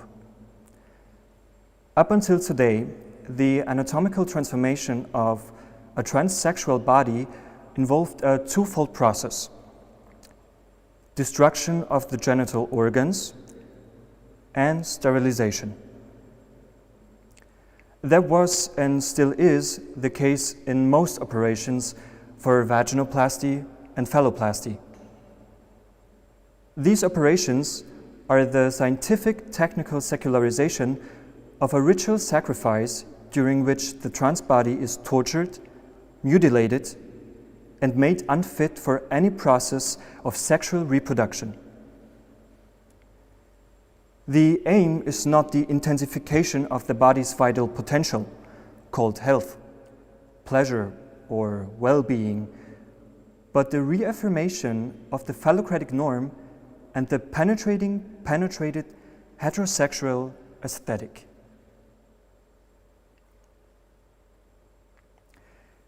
We will soon, without a doubt, be able to print our sexual organs with a 3D bioprinter. Bioink will be made starting from a composite of aggregates of stem cells coming from the body for which the organ is intended. This organ will first be drawn on a computer, then will be implanted in a body which will recognize it as its own. This process is already being experimented on to print organs like the heart, kidney, or liver. Curiously, research laboratories don't mention the printing of sexual organs.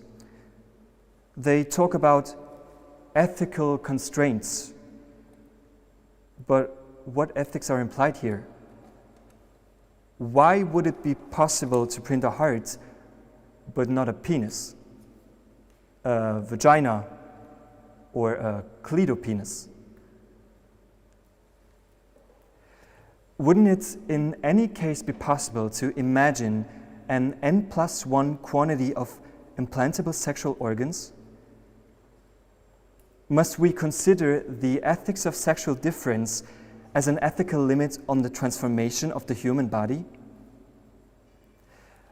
Remember that when Johannes Gutenberg declared in 1451 that he was able to print 180 copies of the Bible, supposed to be the Word of God, with 42 lines of text per page in just a few weeks, whereas it used to take several months to make one by hand, he was regarded as not just immoral, but also heretical. Today we know how to conceptualize a 3D biological printer, but we are not able to use it freely. Our machines are freer than we are.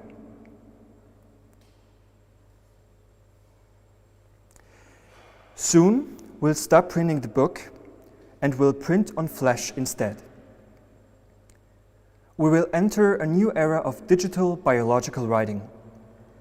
The era of Gutenberg was characterized by the desacralization of the Bible, the secularization of knowledge, the proliferation of vernacular languages against Latin, along with the multiplication of politically dissident languages.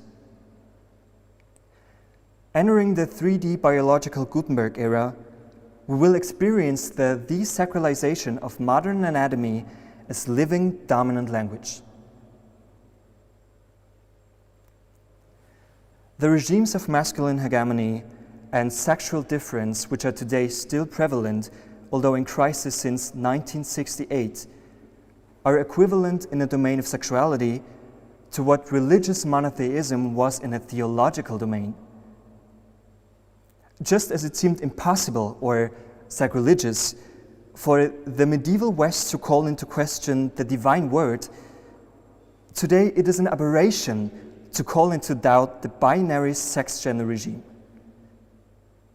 But these are only historical categories, mental maps, political limitations to the infinite proliferation of subjectivity. The logics of binary sexuality and the difference between homosexuality and heterosexuality are the effects of the submission of the body's plasticity and radical multiplicity to a process of industrialization of sexual reproduction. Our bodies are only recognized as potential producers of eggs or spermatozoa that one submits to a familial, factory-like assembly chain in which they are meant to reproduce. Masculinity and femininity, heterosexuality and homosexuality are not natural laws, but contingent cultural practices. Languages of the body, aesthetics of desire, being able to draw and print our sexual organs will make us face new questions. No longer what anatomical sex we are born with, but what sex we want to have. Just as we, trans bodies, intentionally decide to introduce hormonal or morphological variations that cannot be recognized as exclusively masculine or feminine, according to the binary codes of gender, it would be possible to implant a multitude of sexual organs onto one body. It would be possible to have a penis with a clitoris, or neither of the two, or a third arm in place of the penis, or a clitoris on a solar plexus, or an eroticized ear devoted to sexo-auditory pleasure. The time will come of contrasexual aesthetics defined not by laws of sexual reproduction or political regulation, but by the principles of complexity, singularity, intensity, and effect.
Noch einmal ein herzliches Willkommen an alle ZuhörerInnen. Ich freue mich sehr, euch Sophia Prinz vorzustellen. Sophia Prinz ist eine Kultursoziologin und Theoretikerin, die sich mit unter anderem Körper- und Wahrnehmungstheorien auseinandersetzt. Ein weiteres Thema, das auch Gegenstand des heutigen Beitrags sein wird, ist das Verhältnis von Gesellschaft und Gestaltung. Sophia Prinz studierte Kulturwissenschaften an der Leuphana-Universität Lüneburg, war an verschiedenen Universitäten tätig, zuletzt in Frankfurt-Oder und an der UDK Berlin. Aktuell ist Sophia Prinz Fellow am Hamburg Institute for Advanced Study und wird ab August die Professur für Designtheorie und Geschichte an der ZHDK Zürich übernehmen.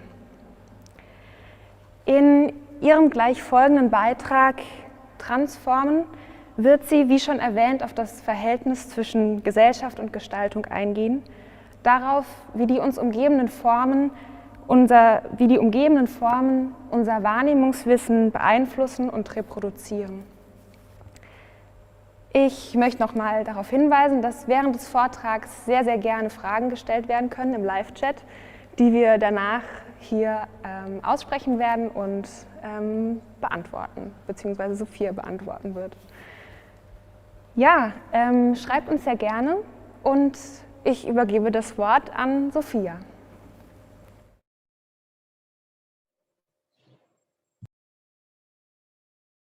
Ja, bin ich schon zu hören?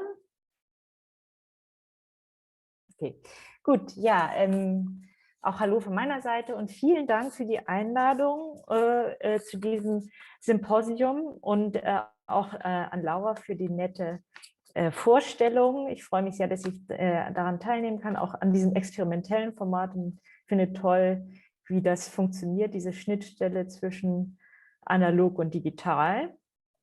Und ja, ich werde mich jetzt in meinem Beitrag ein bisschen nochmal mit der Frage des Critical Design beschäftigen. Denn in den letzten Jahren häufen sich ja die Ansätze, das gesellschaftskritische Potenzial von Gestaltung dingfest machen zu wollen.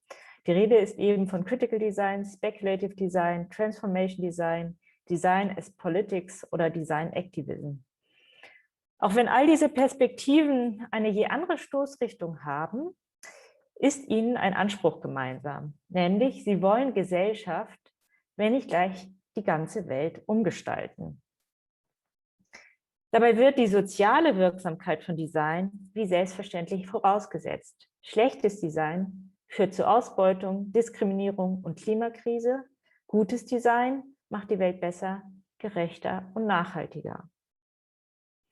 Dieses neue oder wiedergewonnene politische Selbstbewusstsein des Designs ist durchaus begrüßenswert. Lang genug wurde Design als bloßer Handlanger des Kapitalismus geschmäht. Allerdings habe ich den Verdacht, dass die gegenwärtigen Diskurse ein wenig über das Ziel hinausschießen und die modernistischen Machbarkeitsfantasien reproduzieren, wenn auch unter umgekehrten Vorzeichen. Während man zu Beginn des 20. Jahrhunderts noch davon träumte, mithilfe neuer Technologien und Gestaltungsformen einen neuen, modernen Menschen zu fabrizieren, geht es heute umgekehrt darum, die sozialen, kulturellen und ökologischen Schäden, die die modernen Produktions- und Lebensformen verursacht haben, wieder rückgängig zu machen. Das Design allein kann das jedoch nicht leisten, so viel ist klar. Doch wo genau liegen nun die Möglichkeiten und Grenzen eines kritischen Designs? Und in welchem Verhältnis steht es zu der Eigendynamik sozialer Praktiken?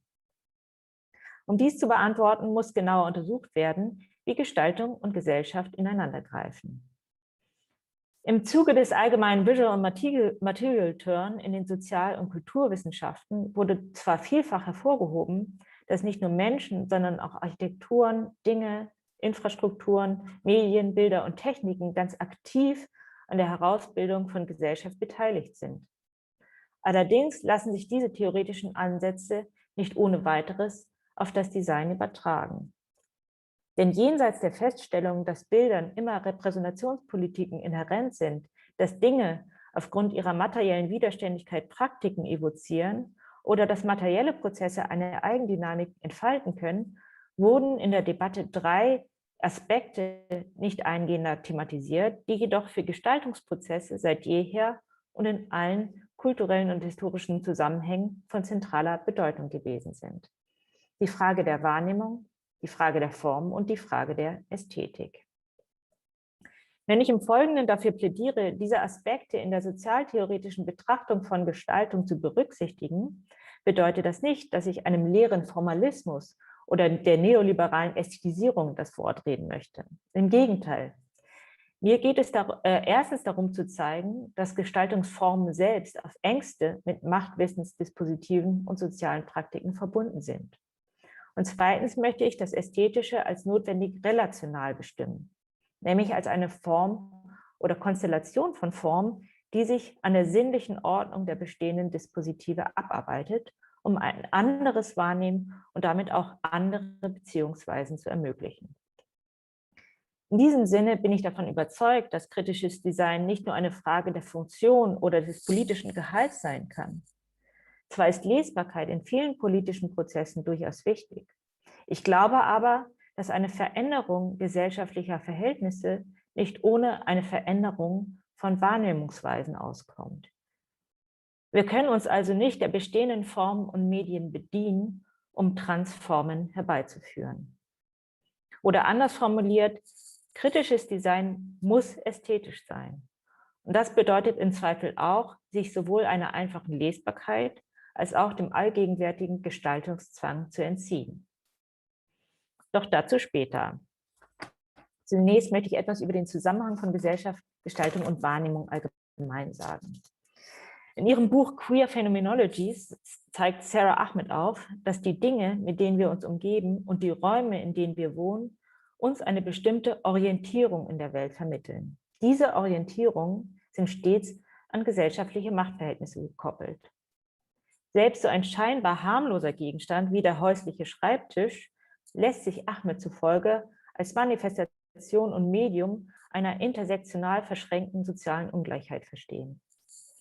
Denn er ist eingebettet in eine Gesellschafts- und Familienstruktur, die dem weißen, männlichen Intellektuellen erlaubt, sich in seine Studierstube zurückzuziehen, ohne sich um die ökonomische und gesellschaftliche Produktions- und Reproduktionsarbeit zu kümmern.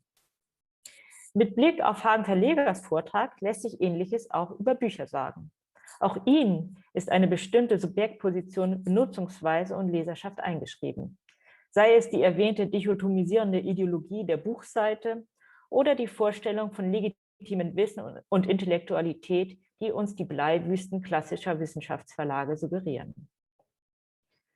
Vor diesem Hintergrund fordert Ahmed, solche Dinge, Raumkonzepte und man könnte ergänzen, Bücher zu entwerfen, die quer zu den vorgesehenen soziomateriellen Ordnungen verlaufen und somit andere Imaginationen, Beziehungsformen und Subjektivierungsweisen zulassen. Ahmed nennt diese Transformen auch Queering Devices. Soweit so verständlich. Was Ahmed in ihrer Analyse jedoch vernachlässigt, ist die Frage der Gestaltung im engeren Sinne. Wie, so fragt sich die aufmerksame Designerin, müssen denn diese Devices gestaltet werden, um andere oder queere Praktiken zu ermöglichen?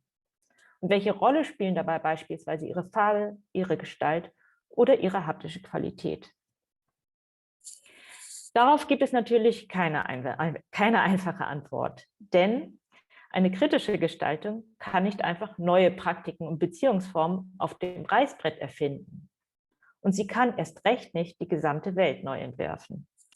Wir müssen vielmehr mit dem umgehen und arbeiten, was schon da ist. Mit Verweis auf Foucaults Kritikbegriff muss kritische Gestaltung somit als eine Arbeit an den Rändern des Bestehenden verstanden werden, als eine Kunst, nicht dermaßen regiert zu werden. Nur zur Erinnerung, Foucault hat unter Regierung eine indirekte Form der Machtausübung verstanden.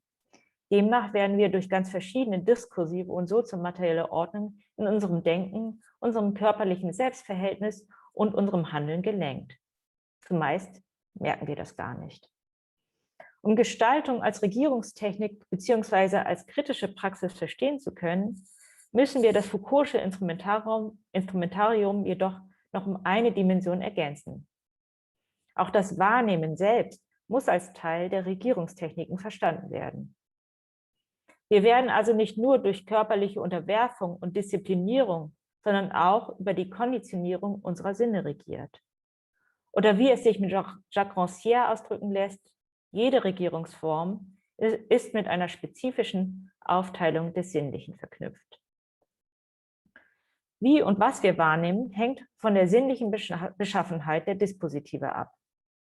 Denn wie schon Maurice Merleau-Ponty herausgestellt hat, bilden wir unser Wahrnehmungsvermögen erst durch die wiederholte leibliche Auseinandersetzung mit unserer Lebenswelt aus. Wir lernen also erst durch den Umgang mit den Medien, Dingen, Bildern und Schriften bestimmte sinnliche Reize, Gestalten und Muster intuitiv zu deuten und komplexe soziale Situationen zu überschauen. Doch dieses Vermögen hat auch seinen Preis.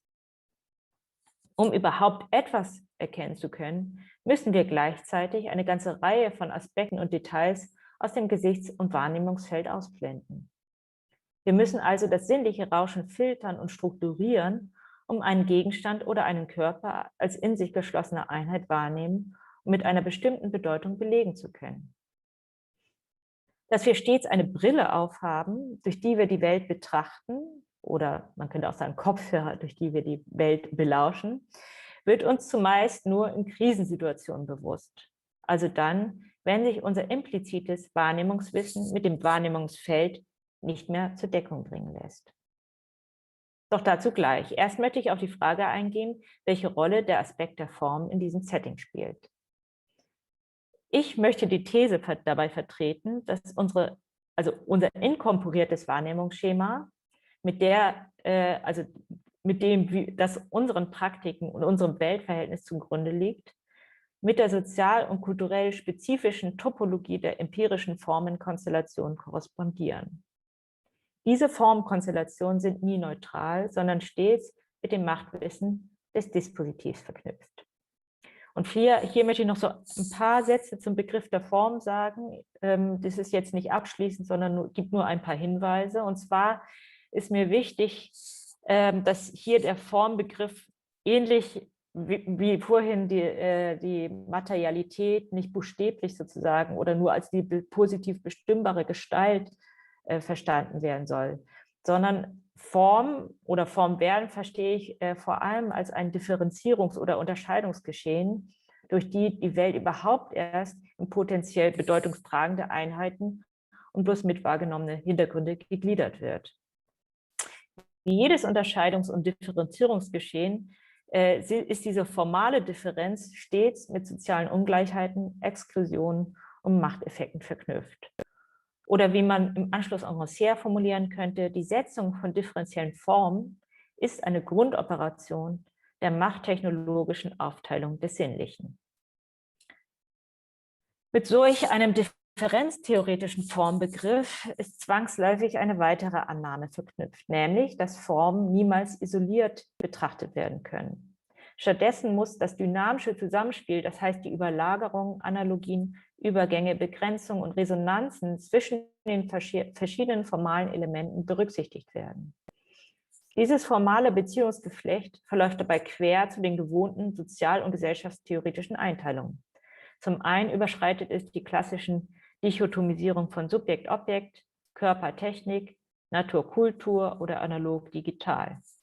Zum anderen umfasst es so unterschiedliche Erscheinungen wie Körperoberflächen, digitale Interfaces, räumliche Demarkationen, Geräuschkulissen, Landschaften, technische Rhythmen, Schriftzüge oder kollektive Bewegungsfiguren. Darüber hinaus überschreitet die Formenkonstellation arbiträr gesteckte Grenzen, sei es zwischen sozialen Klassen, Milieus oder Feldern oder gar zwischen Epochen, Nationen oder Kulturräumen. Also man kann immer wieder von einer Migration der Form sprechen. Und nun möchte ich noch als einen dritten Punkt neben dieser differenztheoretischen Bestimmung und dieser, sag ich mal, konstellativen Bestimmung der Form noch einen dritten Aspekt einbringen, und zwar, und das schlägt auch einen Bogen zu Hagen-Verlegers Überlegung, nämlich zum Begriff der Materialität. Nämlich, ich glaube nicht, dass die Materialität eine bloß passive Rolle gegenüber der aktiven Form einnimmt, wie es klassischerweise immer gedacht worden ist. Vielmehr ist die Materialität sowohl direkt als auch indirekt an den Formwerdungsprozessen beteiligt. Seien es die kolonialen Rohstoffe im 19. Jahrhundert, die chemisch produzierten Werkstoffe im 20. Jahrhundert oder die digitale Materialität heutzutage. Allen diesen Materialien sind nicht nur bestimmte Funktionalisierungspotenziale inhärent, sondern auch ein Spektrum von Gestaltungsmöglichkeiten und Unmöglichkeiten, die neue Differenzen und Verbindungen in die soziomaterielle Topologie der Form einführt. Dabei gilt auch zu berücksichtigen, dass die Beschaffung und Weiterverarbeitung von Materialien in weitreichende soziale, ökonomische und ökologische Ausbeutungsverhältnisse eingebettet sind, die ihrerseits formale Effekte zeitigen. Also man denke zum Beispiel an die zerklüfteten Landschaften, die die Regenwaldrodung hinterlässt, die Maschinisierung der Produktion oder die geschlechtliche Aufteilung der Care-Arbeit. All diese Arbeitsformen haben zu einer buchstäblichen Transformation der sinnlichen Aufteilung der Moderne beigetragen. Zusammenfassend lässt sich somit festhalten, dass alle Gouvernementalitäten eine dynamische, aber je spezifische Ordnung der Form aufweisen. Damit ist nicht gemeint, dass alle Formen überall und in allen Aspekten konsistent sind. Auch das Amorph und der Zufall sind Teil der Dispositive. Allerdings ist anzunehmen, dass bestimmte Aufteilungen, Kompositionen, Gestaltungsprozesse zu einem bestimmten Zeit und an einem bestimmten Ort eher wahrscheinlich sind als andere. Nun komme ich zu meinem dritten und letzten Teil, nämlich die Frage der kritischen Gestaltung. Denn vor diesem Hintergrund lässt sich nun bestimmen, wodurch sich eigentlich kritische Gestaltung, verstanden als eine Kunst nicht dermaßen regiert zu werden, auszeichnet. Denn Gestaltung kann entweder daran beteiligt sein, die bestehende Topologie der Form samt der damit verknüpften Wahrnehmungsschemata, Praktiken und Machttechnologien zu reproduzieren. Oder sie zielt eben darauf, Formen zu finden, die eine Kritik und performative Verschiebung dieser Topologien und Praktiken ermöglichen. Diese anderen Formen sind, so würde ich sagen, notwendig ästhetisch. Dabei beziehe ich mich auf den Ästhetikbegriff in der Tradition der kritischen Theorie, wie er für die zeitgenössische Kunst, insbesondere von Juliane Rebtisch, ausformuliert worden ist. Demnach ist Kunst immer beides. Einerseits ein gesellschaftliches Produkt, andererseits jedoch relativ autonom. Dieser Doppelcharakter ist darauf zurückzuführen, dass sich die künstlerische Praxis, genau wie alle anderen sozialen und kulturellen Praktiken überhaupt, nicht außerhalb der Dispositive und kollektiv geteilten Wahrnehmungsschemata bewegen kann. Es gibt kein Außerhalb der Macht.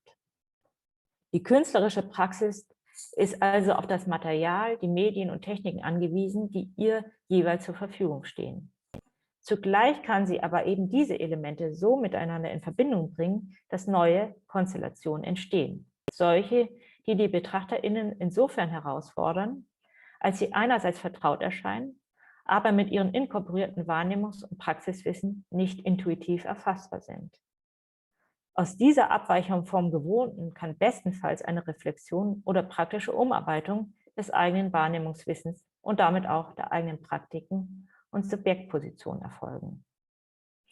Auch wenn diese Bestimmung des Ästhetischen natürlich so ihre Tücken hat, also sie ist eben beruht auf einem westlichen modernen Kunstverständnis, glaube ich, dass sie eine gute Grundlage bildet, um das notwendig Ästhetische des kritischen Designs zu reflektieren. Denn anders als die kritische Theorie, die das Design ohne großes Vertun der Kulturindustrie zuschlägt, glaube ich, dass jede Form der Gestaltung das Potenzial zur ästhetischen Differenz mitbringt. Eine solche ästhetische Differenz kann aber nur entstehen, wenn die Mechanismen der soziomateriellen Topologie der Formen analysiert und hinsichtlich ihrer Machteffekte kritisch durchdrungen werden. Erst auf dieser Grundlage können neue Formen oder Transformen gefunden werden, die einerseits an die bestehende Topologie der Form anknüpfen und somit grundsätzlich wahrnehmbar bleiben, uns aber zugleich dazu veranlassen, ein anderes Wahrnehmen einzuüben. Allerdings ist das kein automatischer oder kontrollierbarer Prozess.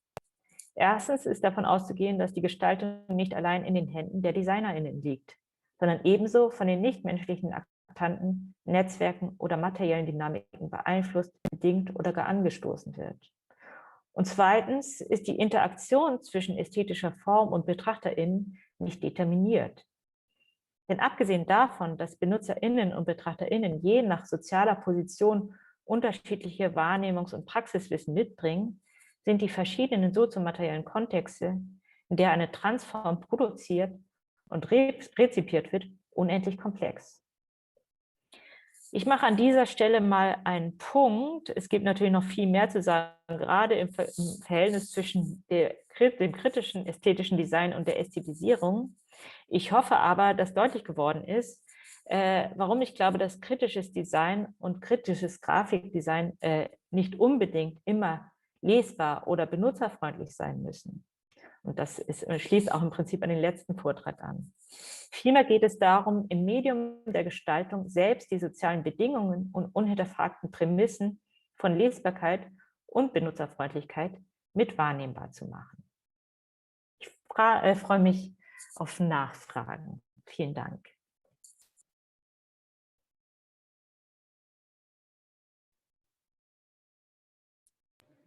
Ja, herzlichen Dank. Bin ich zu hören? Ja, super.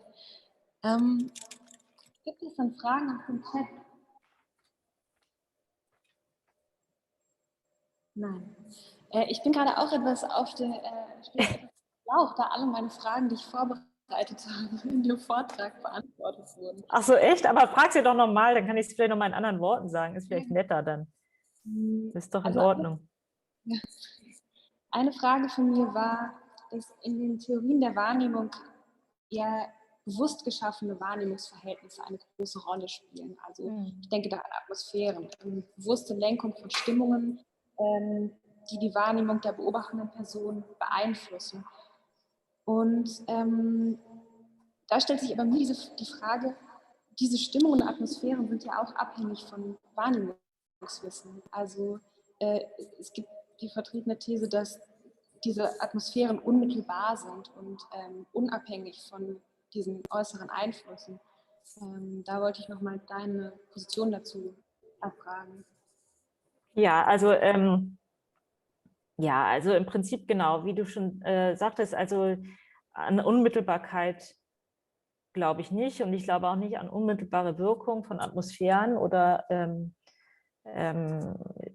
an der Möglichkeit einer Herstellung von Wahrnehmungserfahrung im engeren Sinne. Ich glaube, man kann einen Möglichkeitsraum schaffen, als Gestalterin bestimmte Wahrnehmungspraktiken und Wahrnehmungsformen eher wahrscheinlich zu machen als andere. Eben, das ist ja diese Foucault'sche Definition von Regierungstechnik. Also auch insofern ist man als Gestalterin auch immer dabei, Regierungstechniken zu erfinden. Aber ob und inwiefern dieser Möglichkeitsraum dann auch genutzt und sozusagen wie mit dem umgegangen wird, hängt natürlich in starkem Maße von dem inkorporierten Wahrnehmungswissen und Praxiswissen und auch der sozialen Position der BesucherInnen oder BetrachterInnen oder Erfahrenden ab, die ja auch unterschiedlich je mit diesem Raum umgehen wollen. Also es gibt Leute, die dahin gehen, um sich dieser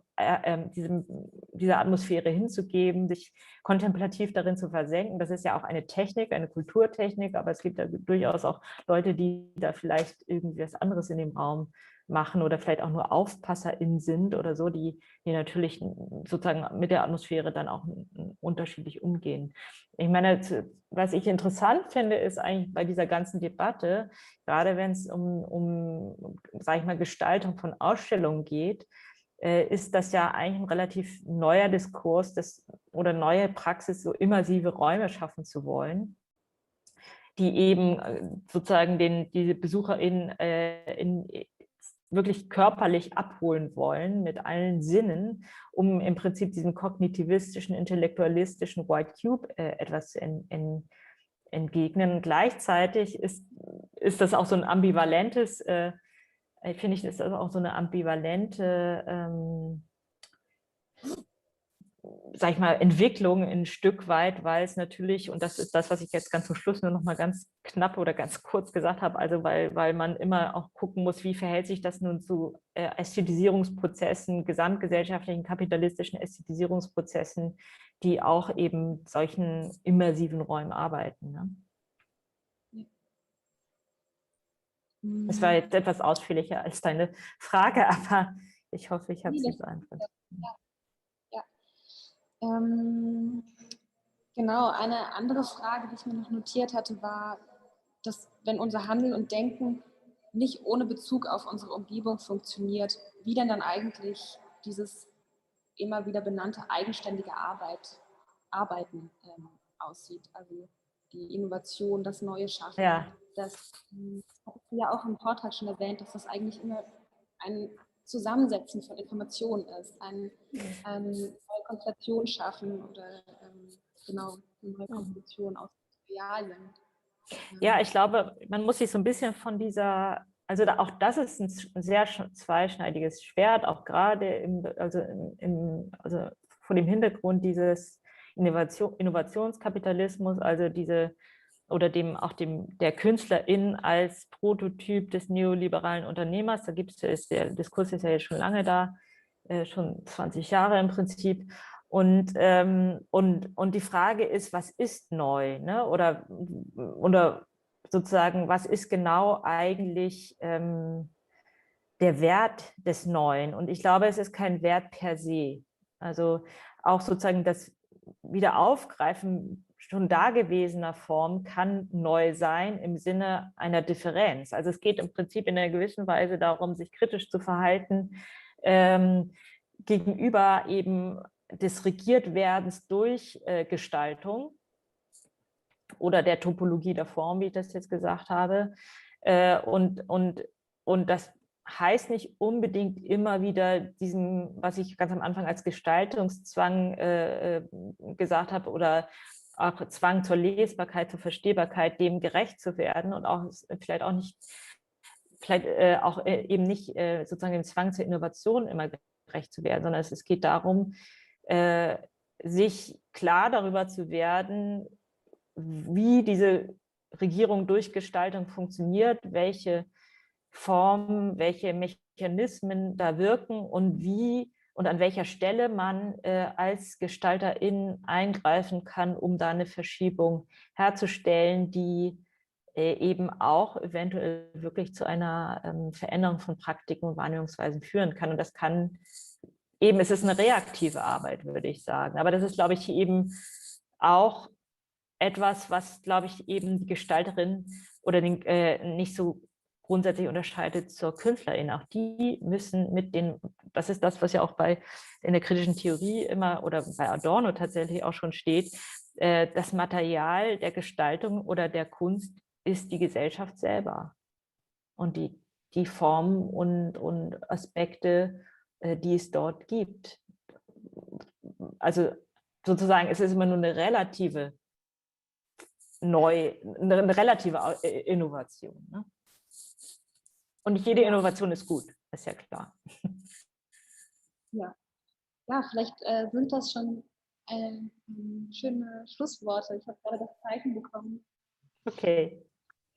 Ja, gut. Also ich bedanke mich nochmal und ja. Ja, super. Ich mich auch. Es war sehr spannend zuzuhören. Ja, ich hoffe, allen hat es gefallen. Und ja, vielen Dank. Gut, also tschüss. Tschüss.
No French, please.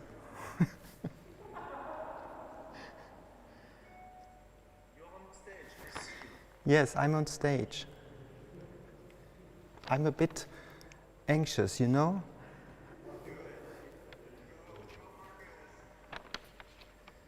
Should I start?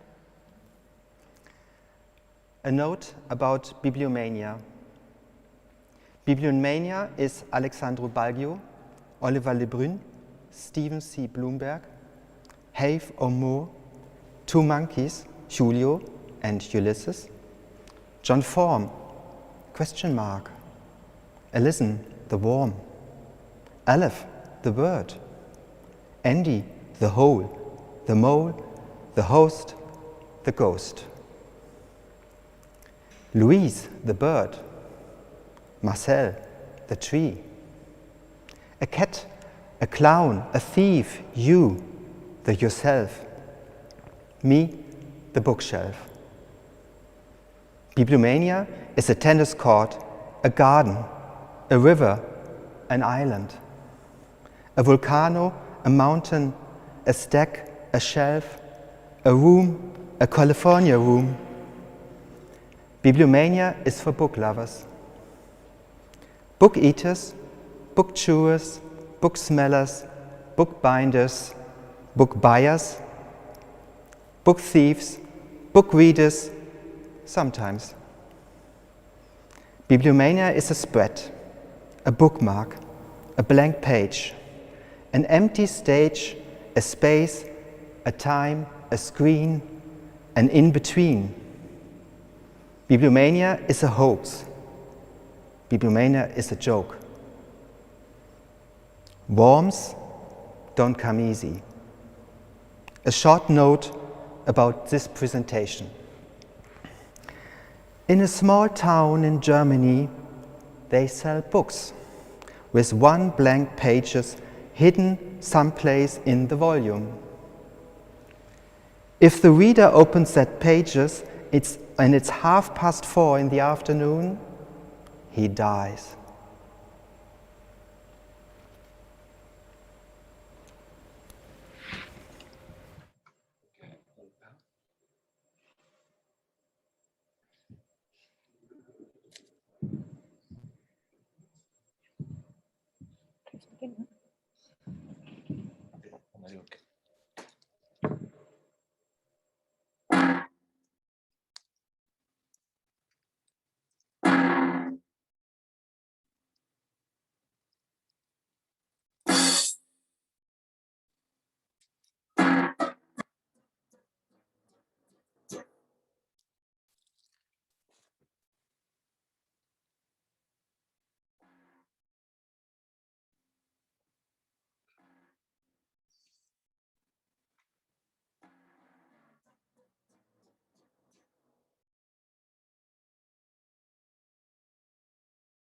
Welcome to Bibliomania's social amusements for graphic design parties. It is certainly a subject for regret that in our great cities, our towns, our villages, and more scattered country homes, design gatherings are so apt to assume the character of a solemn occasion, where the perplexed reader and equally perplexed pets hover about the room, trying vainly to solve the problem, what shall we do? Dancing and music, varied by eating and drinking, and the standard amusements at It's a Book Leipzig. But there are many circles where dancing is excluded on principle, while amateur type has reached such perfection that it requires a fresh and well-cultivated fennel to make it yummy among people who have any pretensions to refinement and taste. There is really something pitiful in the sight of a company of intelligent and inflatable tales, each one possessing an undeveloped fund of snacks, mutely enduring an agonizing amateur performance of kerning, while the puppet, who has studied hard and can play well when alone, stumbles over the grid, blindly groping in all the torments of shyness, till a hideous layout is produced. Patiently, the clients sit, smiling under the torture, while a politeness often springing from pure kind feeling, while each and all of them might be having a jolly time, did they but know the best outlet for their wit and their good nature, their ingenuity or their budget. To supply the necessary information for such pleasure seekers, the following collection of amusing pastimes is now offered. Thank you, Leipzig. Variety of talents has been considered, and good nature is an essential element, always supposed to be present. The old people can lay aside their years for a few hours. The publisher forget his counting house, the garden its zookeeping, and her arrangements. The children will not be forgotten, but find a pleasant vent for their love of amusement. And the freelance who votes parties a bore is especially invited to come and change their opinion. The more, the merrier is a proverb especially adapted to the worm gatherings, where all are anxious to contribute to the general amusement, and harmless booksellers may be ventured upon without fear of offense if the game should require it.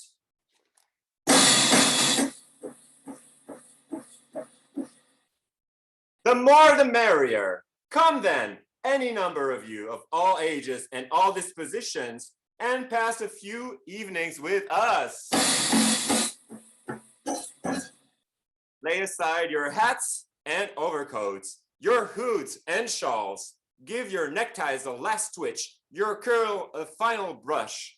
Put into the drawing room, greet the cooks, shake paws all around, make a few original remarks on the stage of the atmosphere, and open the book.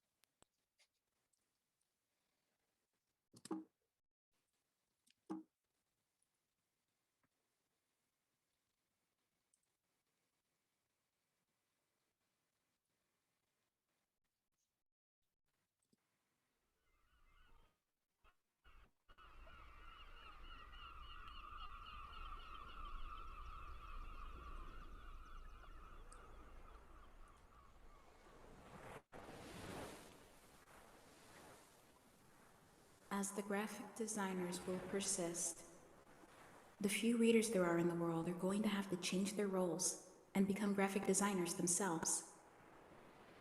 More and more countries will be made up of designers, and more factories will be necessary to manufacture paper and ink. The graphic designers by day, and the machines by night to print the designer's work. First, the libraries will overflow the houses. Then the municipalities decide, now we're really getting into it, to sacrifice their children's playgrounds, to enlarge the libraries. Then the theaters will go.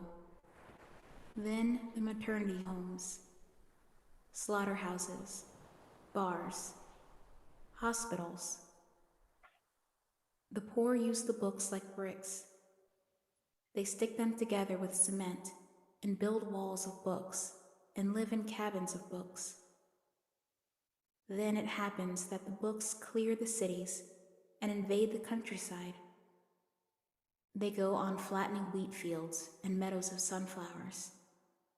Even though the Department of Highways manages to keep the roads cleared, even if only between two extremely high walls of books. At times, a wall gives, and there are terrifying automobile accidents. The graphic designers labor without let, because humanity respects vocations, and the printed matter reaches the seashore. The President of the Republic gets on the telephone with the Presidents of the Republics and intelligently proposes to cast the leftover books into the sea, which act is accomplished simultaneously on every coast in the world. Thus, the Siberian designers see their works cast into a sea of ice, and the Indonesian designers, etc. This allows the graphic designers to step up their production as the Earth again has space to store their books. It does not occur to them that the sea has a bottom, and that at the bottom of the sea, the printed matter is beginning to pile up. First, in the form of a sticky pulp, then in the form of a solid pulp, and finally, a tough, though viscous flooring, which rises several feet a day and will finally reach the surface. Then, much of the water invades many of the lands, and there is a new distribution of continents and oceans, and presidents of various republics are replaced by lakes and peninsulas.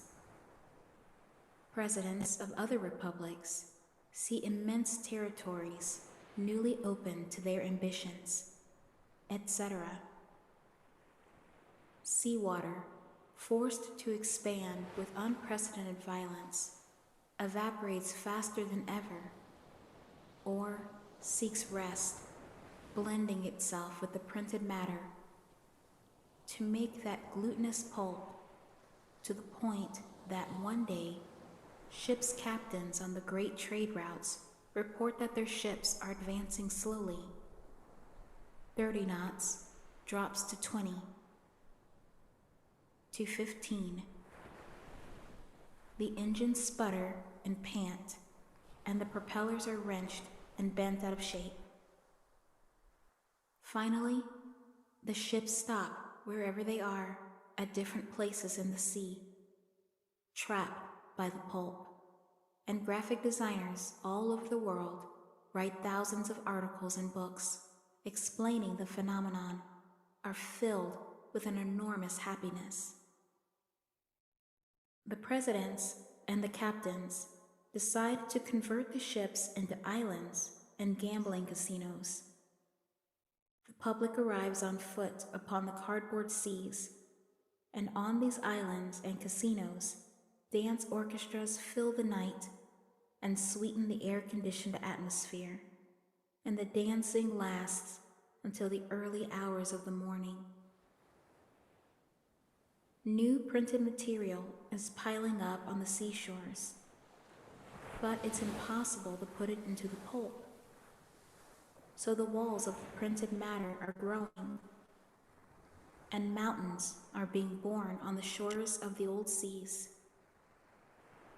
The graphic designers realize that the ink and paper companies are going to go bankrupt, and their typesetting gets smaller and smaller, and they use the most imperceptile corners of each sheet and paper. When the ink runs out, they print in pencil, etc.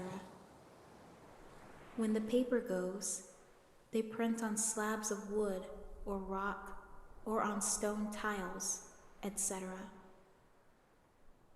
The practice of intercalating one text into another begins to become popular, to take advantage of the space between the lines, or to scrape down the letters already printed with razor blades so as to use the paper again. The graphic designers are working slowly now, but their numbers are so immense that printed matter now separates the land completely from the beds of the ancient seas. On the earth, the race of graphic designers lives precariously, doomed to extinction. And at sea, there are the islands and casinos.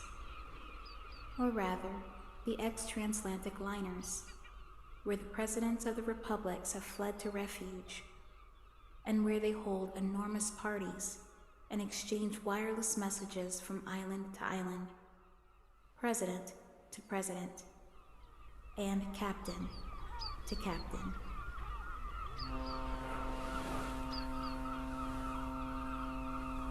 End of the World of the End.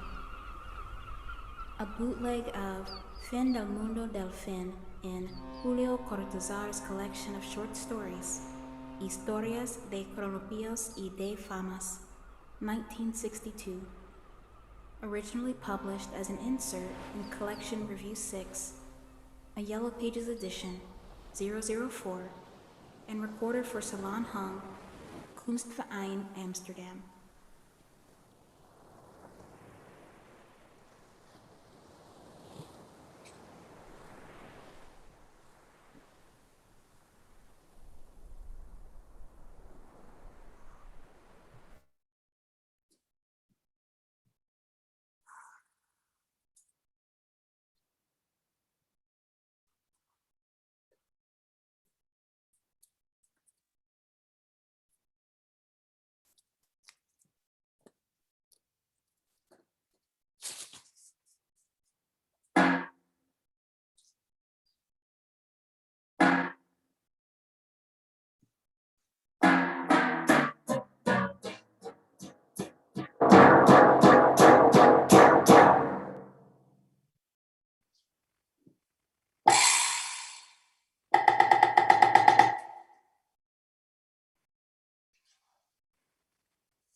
Is this a date guide?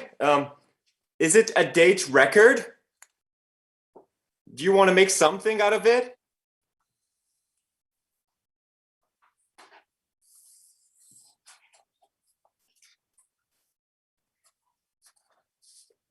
It's pleasant, sure, to see one's name in print.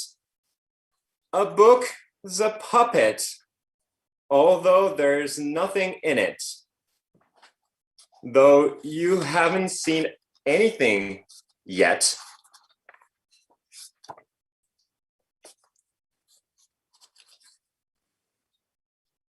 One truly understands only what one can create.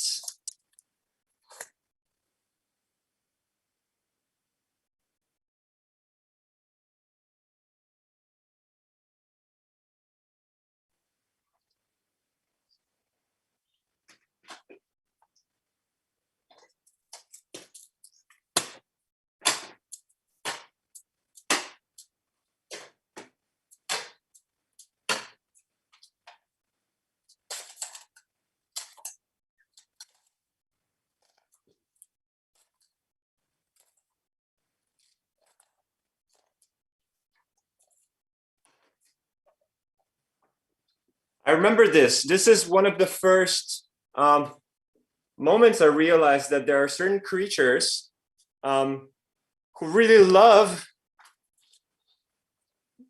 to eat books. It was very emotional for us because it is a very detailed account of the fact that there are not only one type of creature, but many types of creatures that love to eat books. Thank you, Stephen. Thank you. Thank you so much.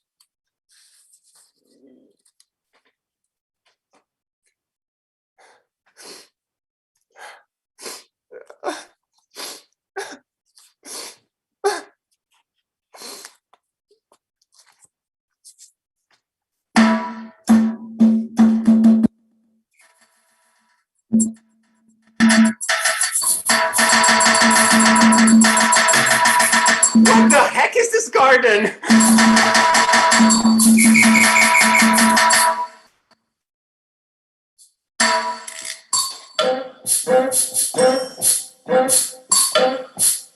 Is it an interlibrary lending? Is it an interlibrary loan? Give me a deposit, give me a permanent loan. Is it a home bindery? Is it the binding department? Are we screaming? And where is the robot, Stephen? There is the robot.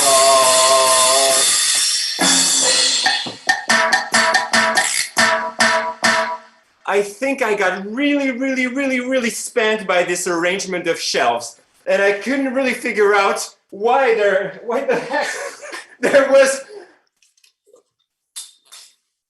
oh, this book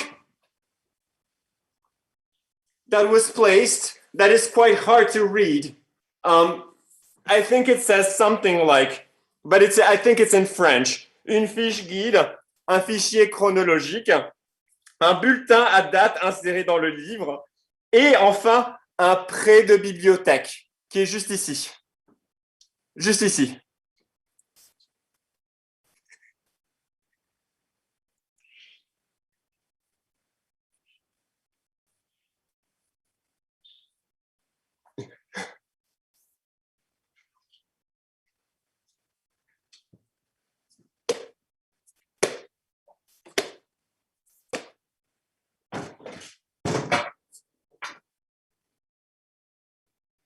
And the doctor was a dealer in books, and the book dealers in North America, European book dealers, or in Pakistan and Sri Lanka, and published every November for the following year.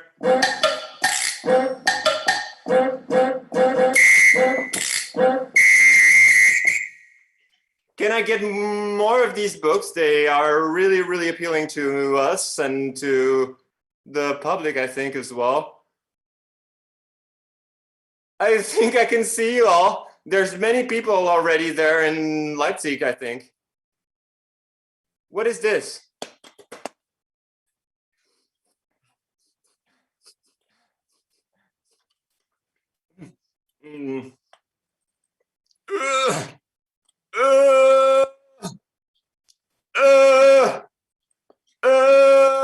Book. Welcome to this book. It's hard to open. The pages are so stiff. It is such a heavy book. People told me this book was really tiny, and then now I realize it is heck of a problem to read it, because first of all, it's heck of a problem to open it. Look at this position that I'm in order to try to read it. What the hell? They say it's a gentle madness. Well, it's a gentle madness to try to open a book that is so stiff.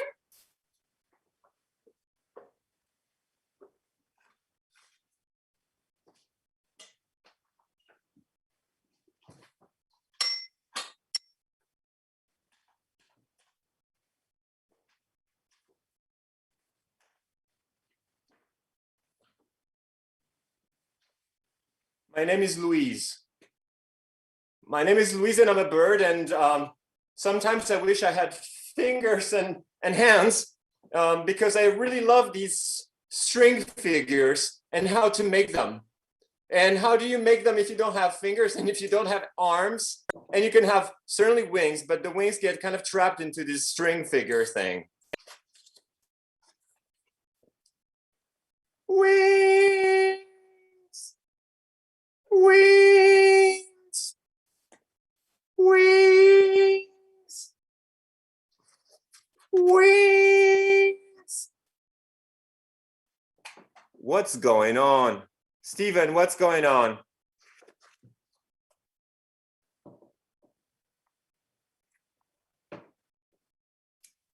Now, things are starting to pile up, so I might use this first book to try to pile them up on this book.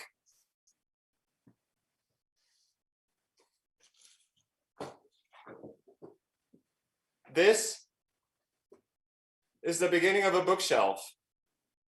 Now, it seems that it's not very human for someone to do this way.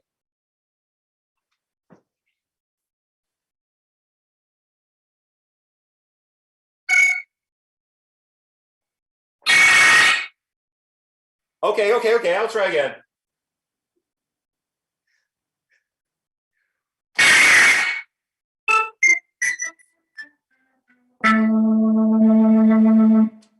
Welcome to the shelving of books, arrangement by size, classification by size. To put books in order, location of a book, to replace a book on the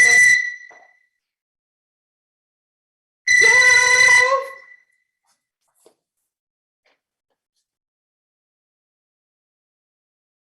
Give me more, give me more, give me more.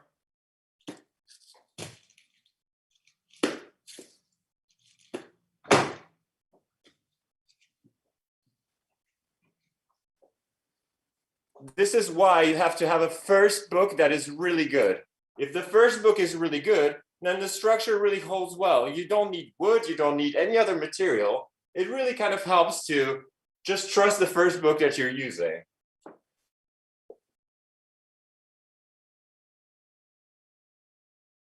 Reading is a gentle madness. Don't you forget.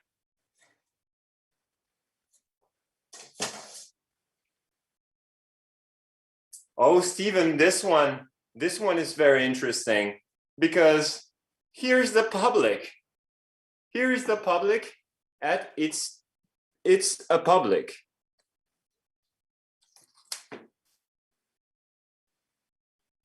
Now, how do you distinguish the text from the image? How do you distinguish the animal from the background? How do you distinguish the page from its environment?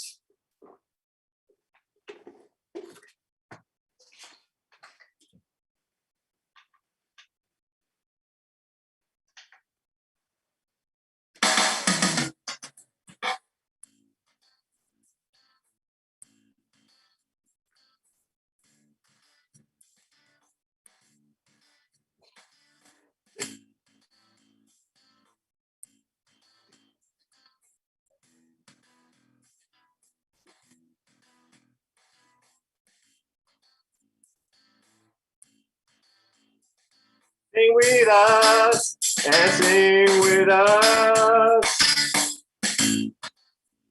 Sing with us and the book and the book and sing with us. People behind you, people behind me. Sing with us. Bibliomania, Bibliomania.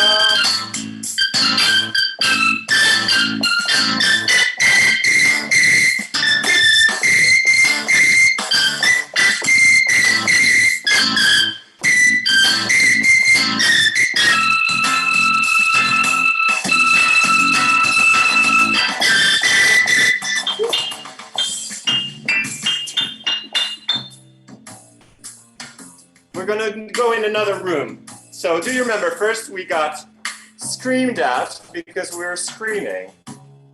And then not too long after, a book thought that they were a walrus.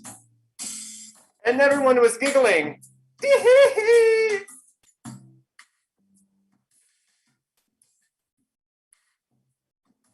Okay, now everyone in this really wonderful room and those arches, everyone has room to jump. Jump from one book to the other. And we, us and you, we rolled onto the pages. And she exploded of laughing.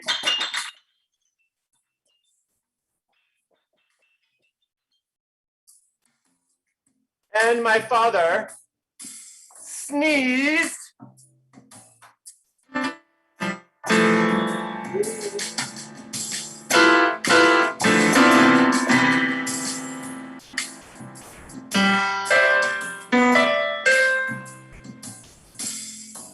And the turtle.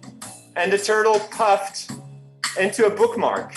Stephen, do we still have bookmarks? Let's show our friends what Bibliomania is about. Bibliomania is about alphabets, and it is about something that is really, really helpful for reading books, which are bookmarks.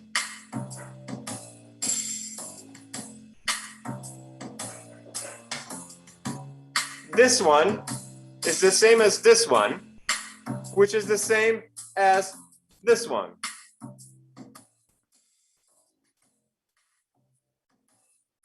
Books are doing tree works. Do you see?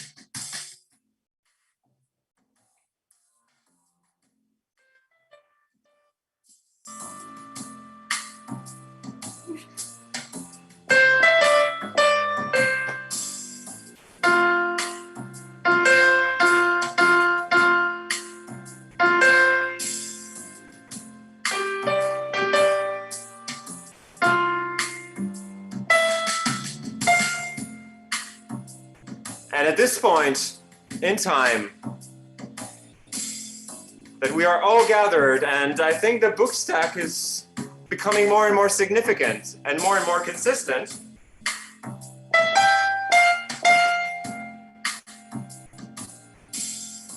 It is now time to try a trick.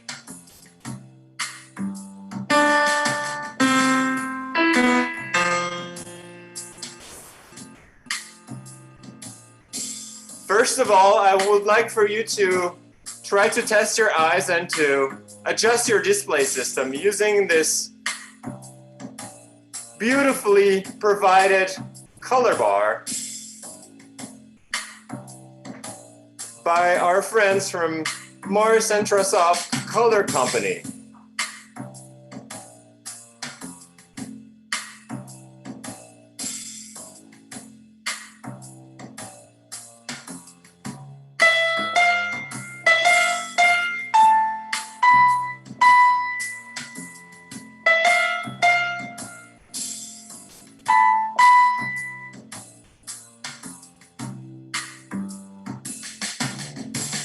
Here I have a round-shaped text, and we will try to pass it on to the bookshelf and through the bookshelf, and hopefully it will avoid falling.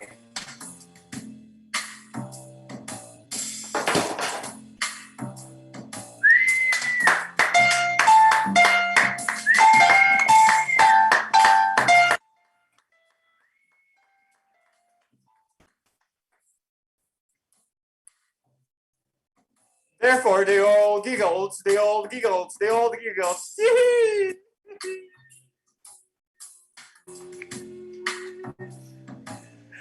And the dog, what did the dog do?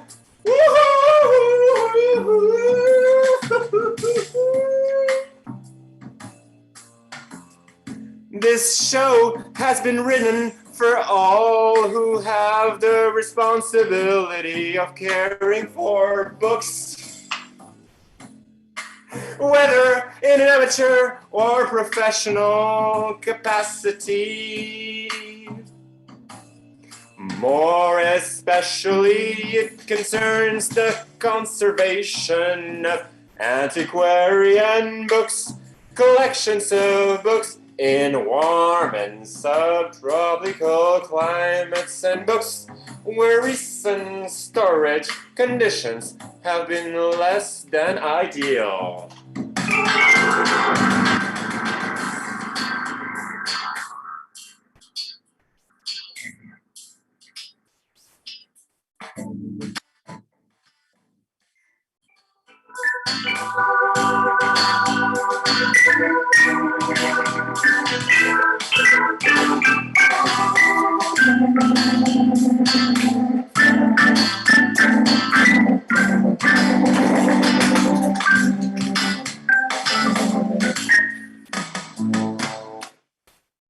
everything came crashing. Can I please have Pinocchio? Pinocchio!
There were voices down in the corridor.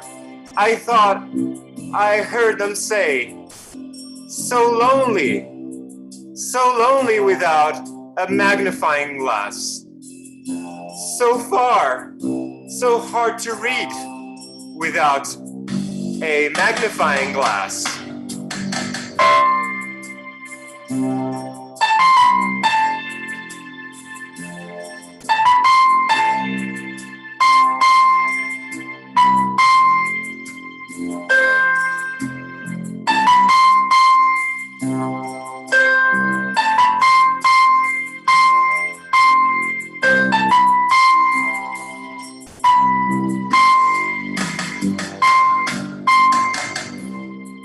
You've all earned a ticket to Bibliomania,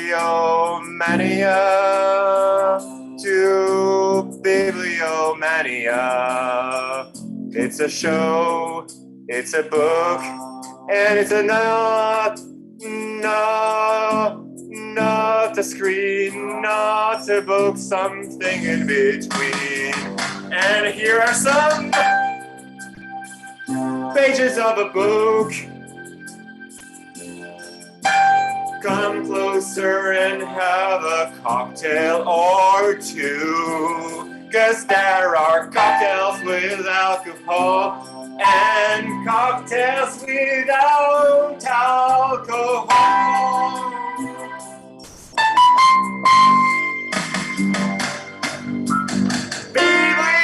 Bibliomania, no, they take up too much room. Should one collect the prose of poets and the poetry of prose writers? Yes, if in book form. Yes, if in book form.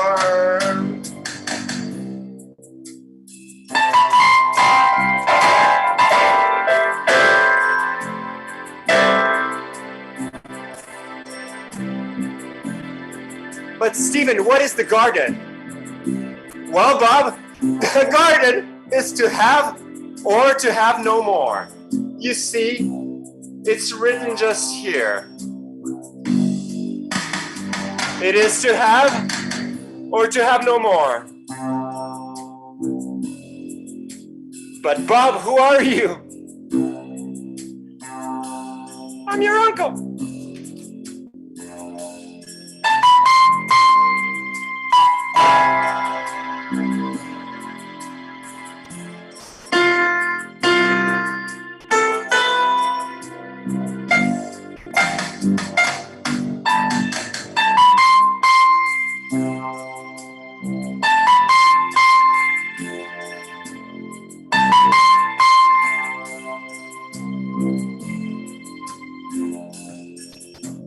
Through and through these inspired leaves, you maggots make your windings, but oh, respect the bookseller's taste and spare its silver gold bindings.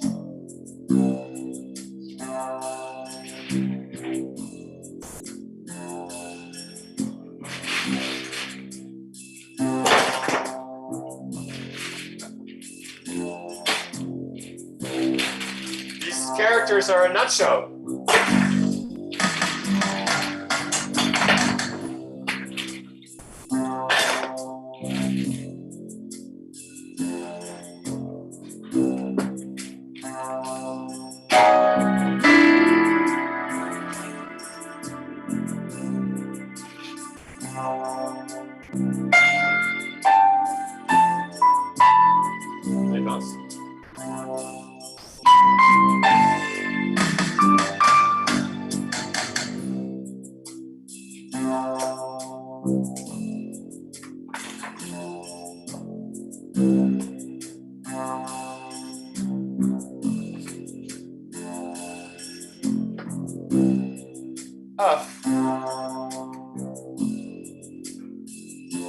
Of and by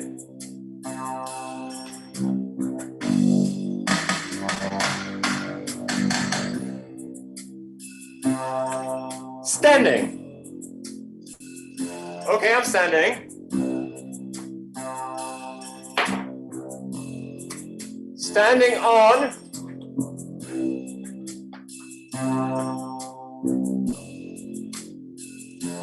standing on the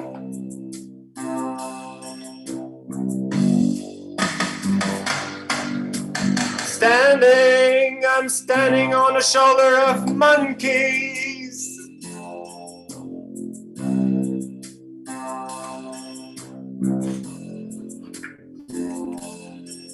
And further, I'm standing on the shoulders of a flower.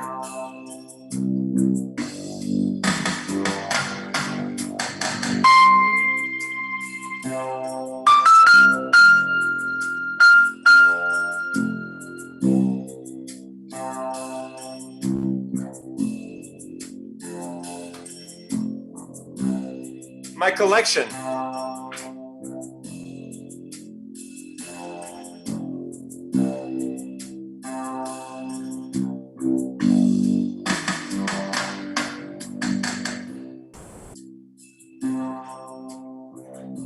So we would like to share with you, one day we were at the beach, and this is how our collection started.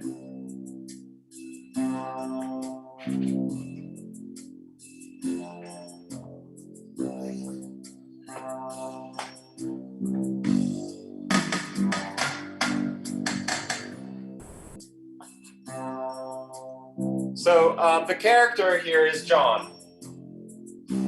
John. And John has a friend named marked. Named and marked. And so they're together at a beach. And no doubt, the act of burrowing in the sand has something to do with it. He remembered that after digging for a while, the water oozes round your fingertips. The hole then becomes a moat, a well, a spring, a secret channel to the sea. As he was choosing which of these things to make it, still working, his fingers in the water, they curled round something hard.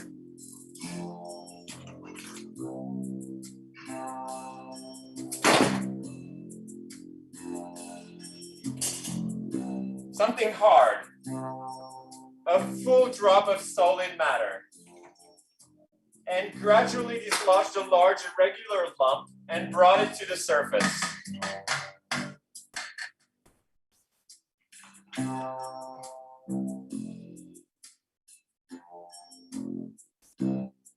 When the sand coating was wiped off, a green tint appeared. Do y'all see the green tint? It was a lump of glass, so thick as to be almost opaque. The smoothing of the sea had completely worn off any edge or shape, so that it was impossible to say whether it has been a bottle, a tumbler, or a window pane. It was nothing but glass. It was almost a precious stone. You had only to enclose it in a rim of gold or pierce it with a wire, and it became a jewel. Part of a necklace or a doll, green and light upon a finger. Well, let me tell you, it's not that light. Perhaps, after all, it was really a gem. Something worn by whoever was trailing her finger in the water, and she sat in the stern of a boat and listened to the water.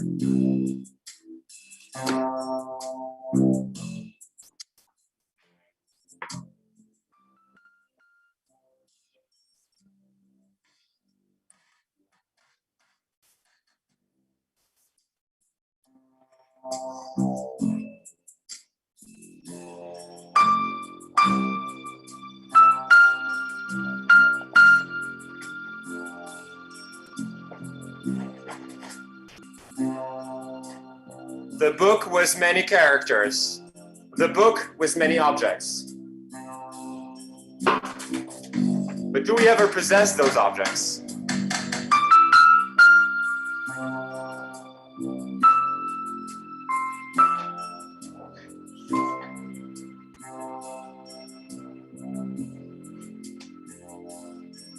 I possess a house. My house possesses me. I possess a job. My job possesses me. I possess an idea. My idea possesses me. I possess a cat. My cat possesses me. I possess a shadow. My shadow possesses me. I possess a yes. My yes possesses me. I possess a donut. My donut possesses me. I possess a no. My no possesses me. I possess a voice. My voice possesses me. I possess a puppet. My puppet possesses me. I possess an apple. My apple possesses me. I possess a pen. My pen possesses me. I possess a smile. My smile possesses me. I possess a phone. My phone possesses me. I possess a ball. My ball possesses me. I possess a garden. My garden possesses me. I possess a hat. My hat possesses me. I possess a tongue. My tongue possesses me. I possess a tree. My tree possesses me. I possess a watch. My watch possesses me. I possess a world. A world possesses me. I possess a lie. My life possesses me. I possess a napkin. My napkin possesses me. I possess a joke. My joke possesses me. I possess a wallet. My wallet possesses me. I possess a shoe. My shoe possesses my hand. I possess a secret. My secret possesses me. I possess a hand. My hand possesses me. I possess a vote. My vote, go vote. I possess a cedilla. My cedilla possesses me. I possess a poem. My poem, my book possesses me. I possess a filou. Oh, the filou possesses me. I possess a book. My bookshelves possess me. End of the poem. We are possessed by what we possess.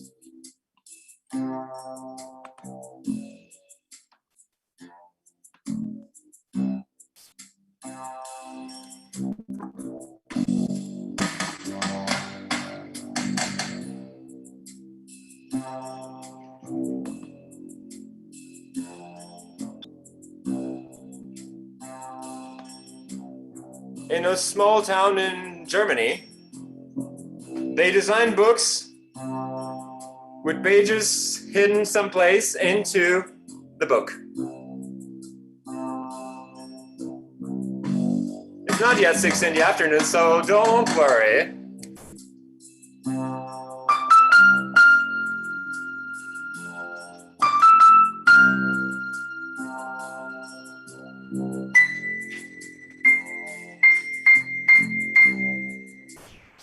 Okay, so think of this. When they present you with a clock, so what? They are giving you, they don't know it, they are gifting you with a new fragile and precarious piece of yourself. A book. They give you the job of having to wind it every day and an obligation to read it, being time, the gift with the obsession. Check if your book has service.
Louise, do you have anything else to add? You can write anything here. You can write anything in this book. Well, I will not make any more boring books.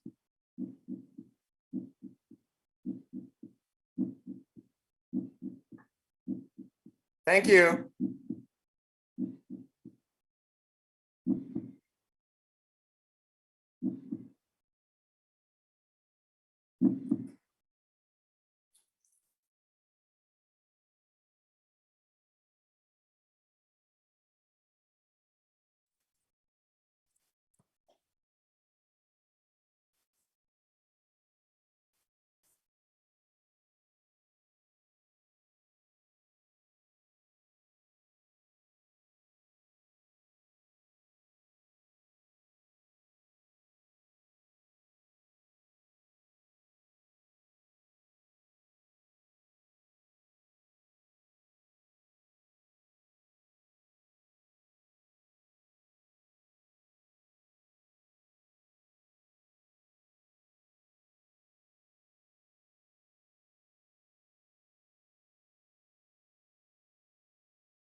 Welcome everybody to the It's a Book space.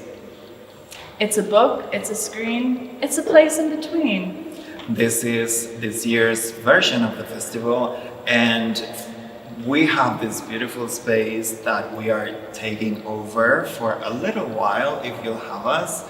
Our version of this space is gonna be based on giving you some more tactile, close to the human body sensations that you would get if you had these books with you.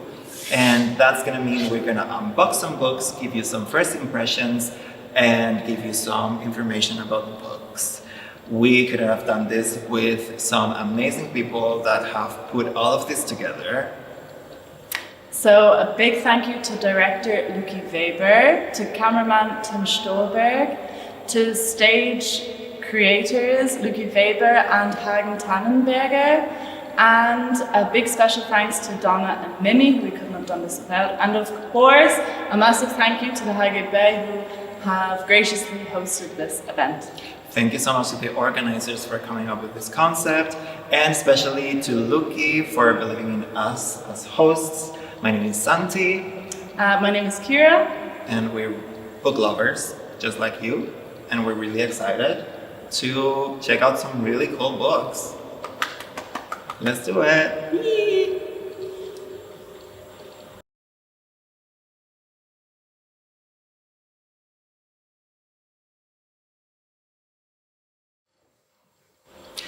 Good evening, ladies and gentlemen. Welcome to the first unboxing ceremony of the evening.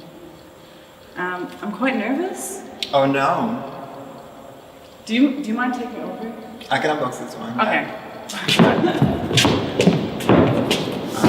Give me the two now, please. Oh, it's kind of light. Oh. I'm actually lying because I do know it's a magazine, but I just wanted the drama. Yes, louder. Okay, so is this an easy opening system? Not for sassy people? Okay. Oh. Ooh. All right. Ooh. Okay, let me show that to the camera. Whoa. Wow. Ooh. Katarina Imekus brings us this awesome catalog. We heard it's a publishing company from Leipzig, which is really great because we are recording in Leipzig. Mm-hmm. And Lübeck Verlag, Leipzig. Sylvester, already messing it up. How do you read that? Sylvester. Mm-hmm. Ah, it's an I. Oh my god. Oh. I'm actually blonde. I just color my hair. Well, how does it feel?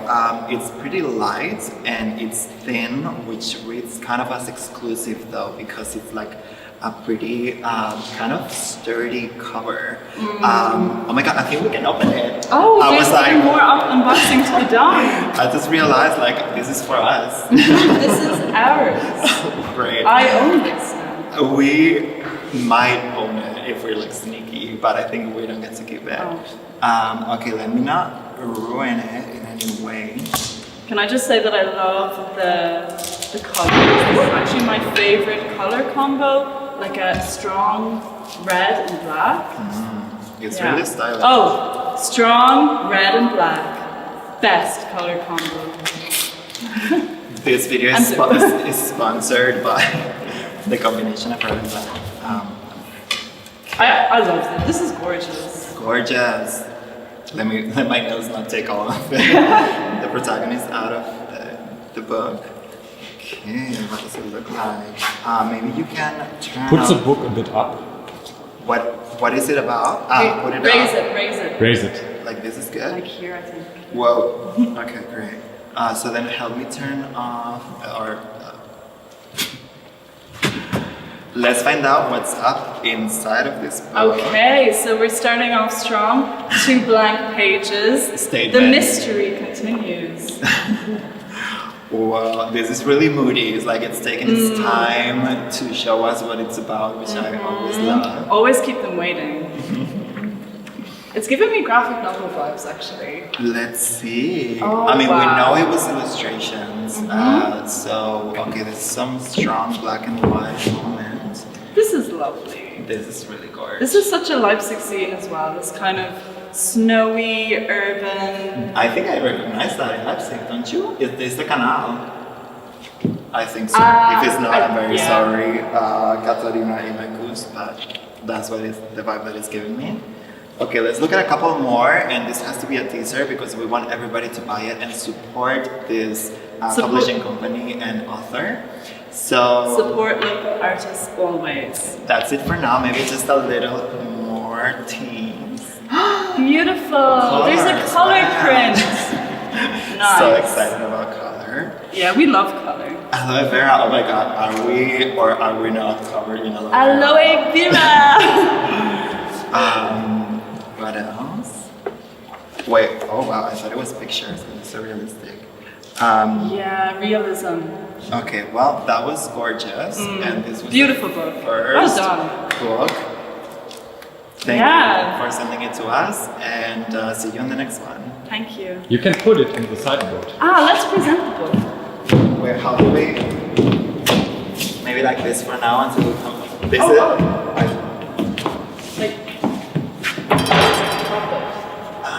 Nice, very lovely. Is that beautiful? It's beautiful. Okay, great. Okay, see you on the next one.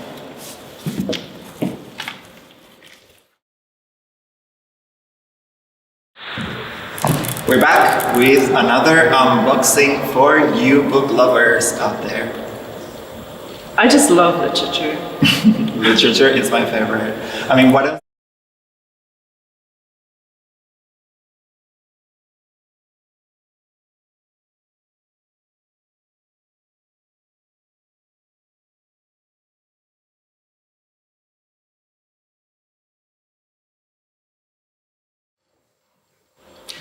Good evening, ladies and gentlemen. Welcome to the first unboxing ceremony of the evening.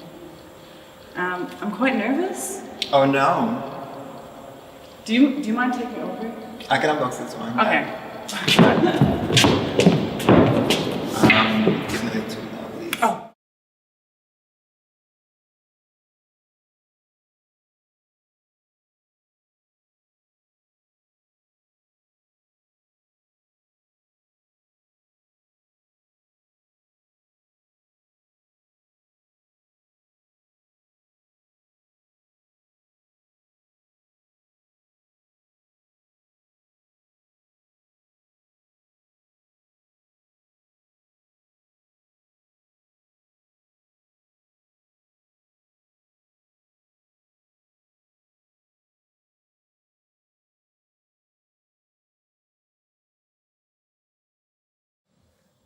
Okay, it's time for the next one. Das nächste Buch, as you say. Show us the Germany. package. So the package is brown, and like, I don't know, maybe a little bit more than A4 size. That's what we're dealing with here. Is it heavy? Heavy, How long is a piece of string? I mean, I feel comfortable. Okay. Yeah. I like that. Yeah. Let's Gonna. Do you have to do like a cycle or? Okay. I don't think I've ever opened a. Okay. Okay, I got it. Oh, that looks. Okay, I think I have it the wrong. We also have scissors. Okay, let me get this.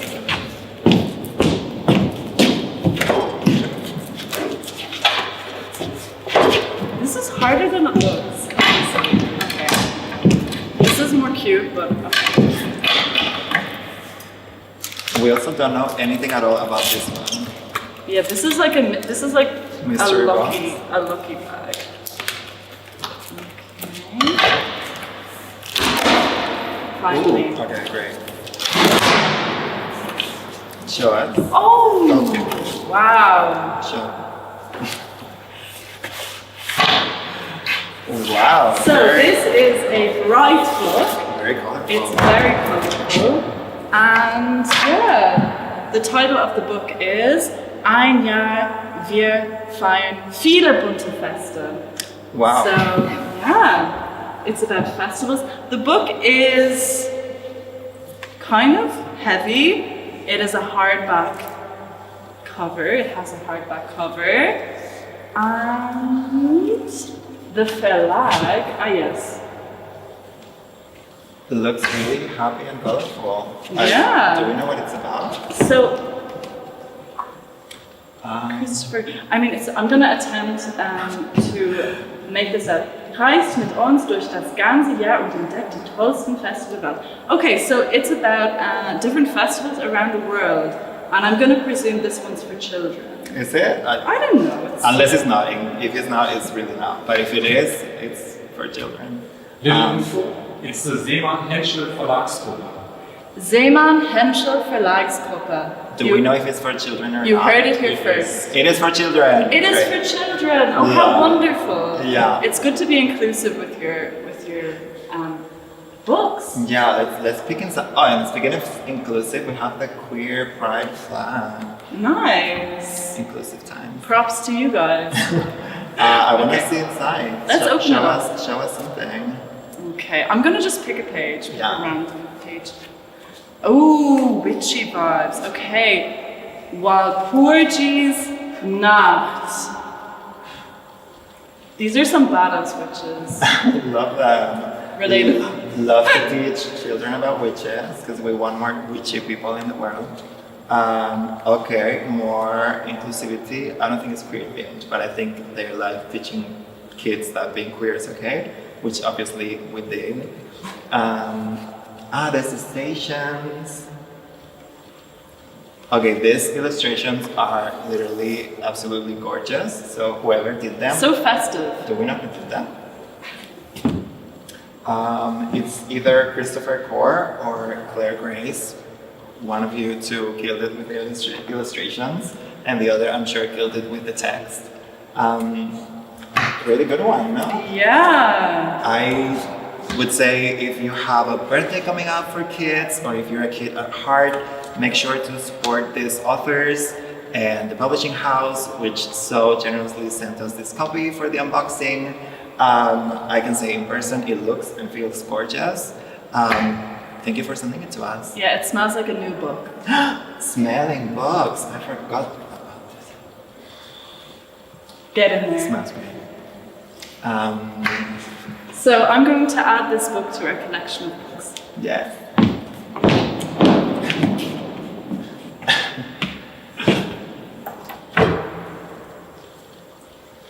That's it for now. See you in the next one.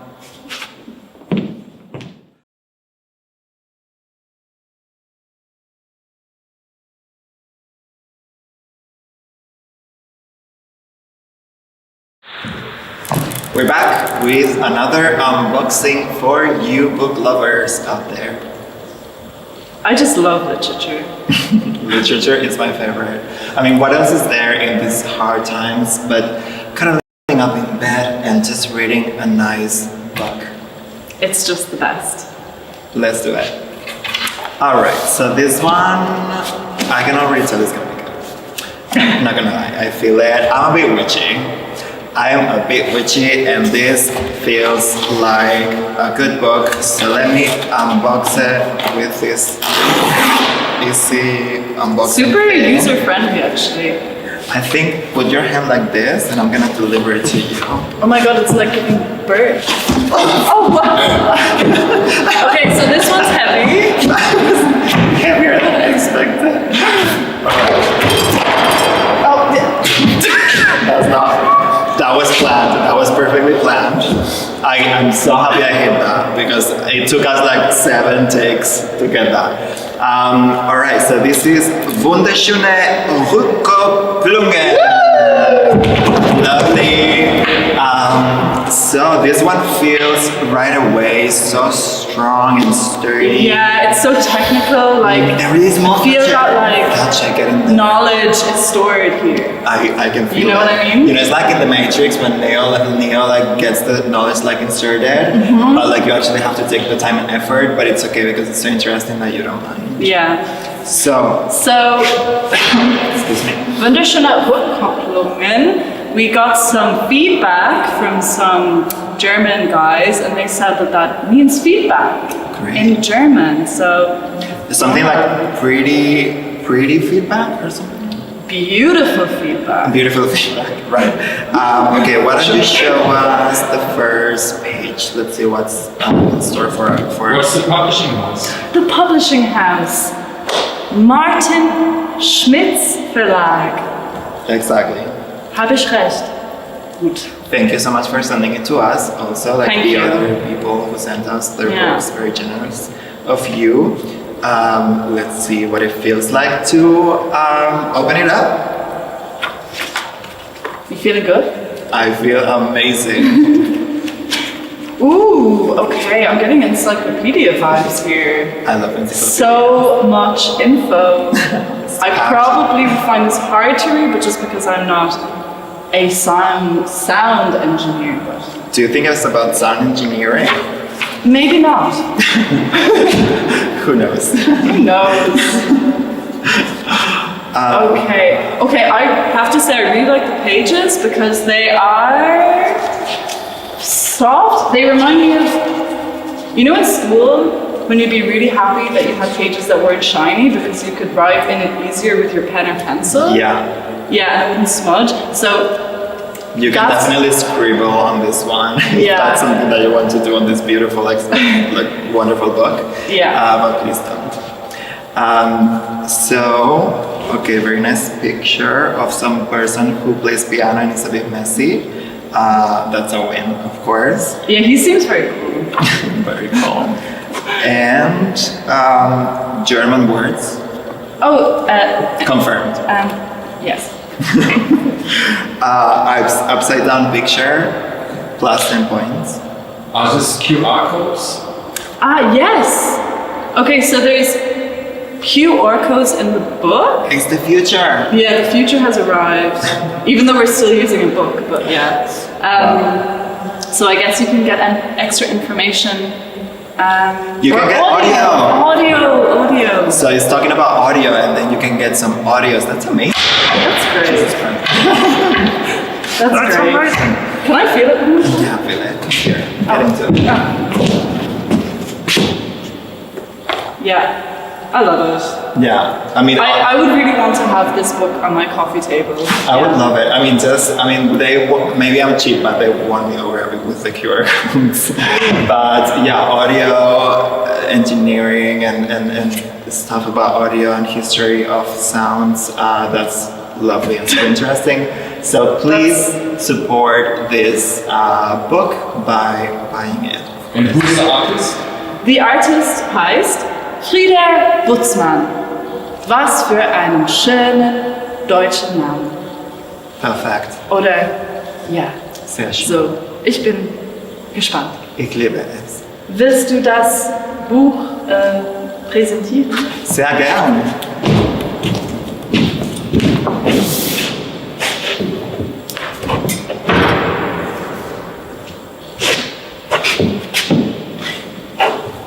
See you in the next one.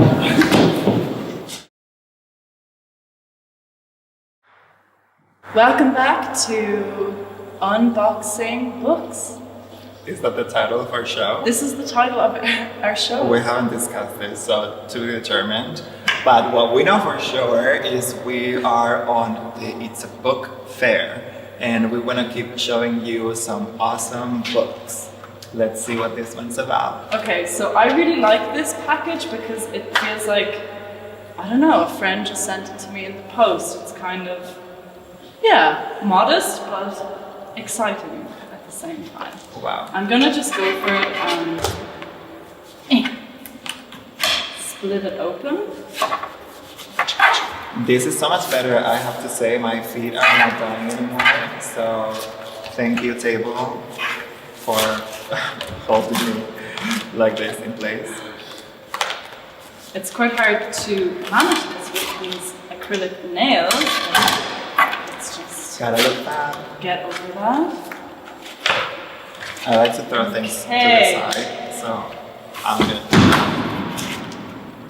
Land ohne Leben. Yeah, so we did hear that it's a novel. For the first one I think we've seen so far. Yeah. Okay, so this has an additional plastic covering on it, which I'm going to go ahead and remove. Keeps them entertained. Plastic around books, am I right? Right, people? Can't live without it, can't live with it. This is great sometimes, but sometimes you're like, do I want to be chewing on plastic? I don't know, maybe, but maybe not. Fortunately, we have Kira here doing all the hard work for us. So that's wonderful. Oh, okay, I do know a bit of things about the book. It's related to the reunification of Germany. How is it called? Tell us, Kira. Country without... Land ohne Verben. Country without verbs. I think I said at the start, Land ohne Leben, which would mean country without life, which is kind of more dramatic, but I guess this is fine. So, back to the basics, or the sachliche things. The Verlag, we need to find this out, it's very important. Die Autorin Claudia Bierschenk, sehr schön, und Verlag. Oh, this is beautiful. Beautiful book. Edition Überland. Genau. Thank you so much, Edition Überlang, for sending us so generously this book. Which really goes with my nails, actually. Read us a little bit. Okay, so I'm just gonna go ahead and read something. And I'm gonna be in the reading position, in the listening position. Give me the audiobook experience. Seite 30. Hin und her. Es ist eigentlich fast unmöglich, nicht Westfernsehen zu gucken. Montags erzählen wir uns in der Schule, was bei der letzten Folge von Ein Code für alle Fälle passiert ist. Oder bei Na sowas mit Thomas Gottschalk.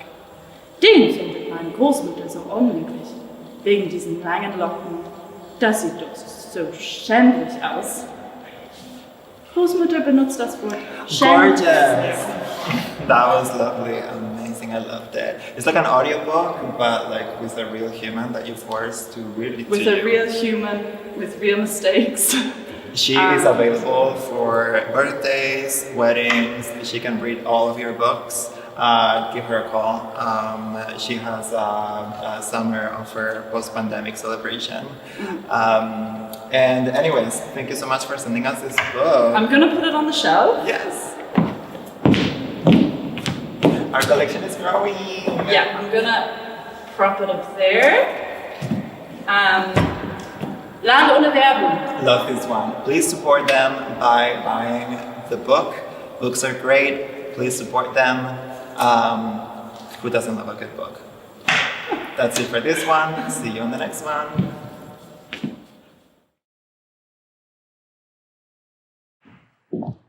And we're back with another unboxing.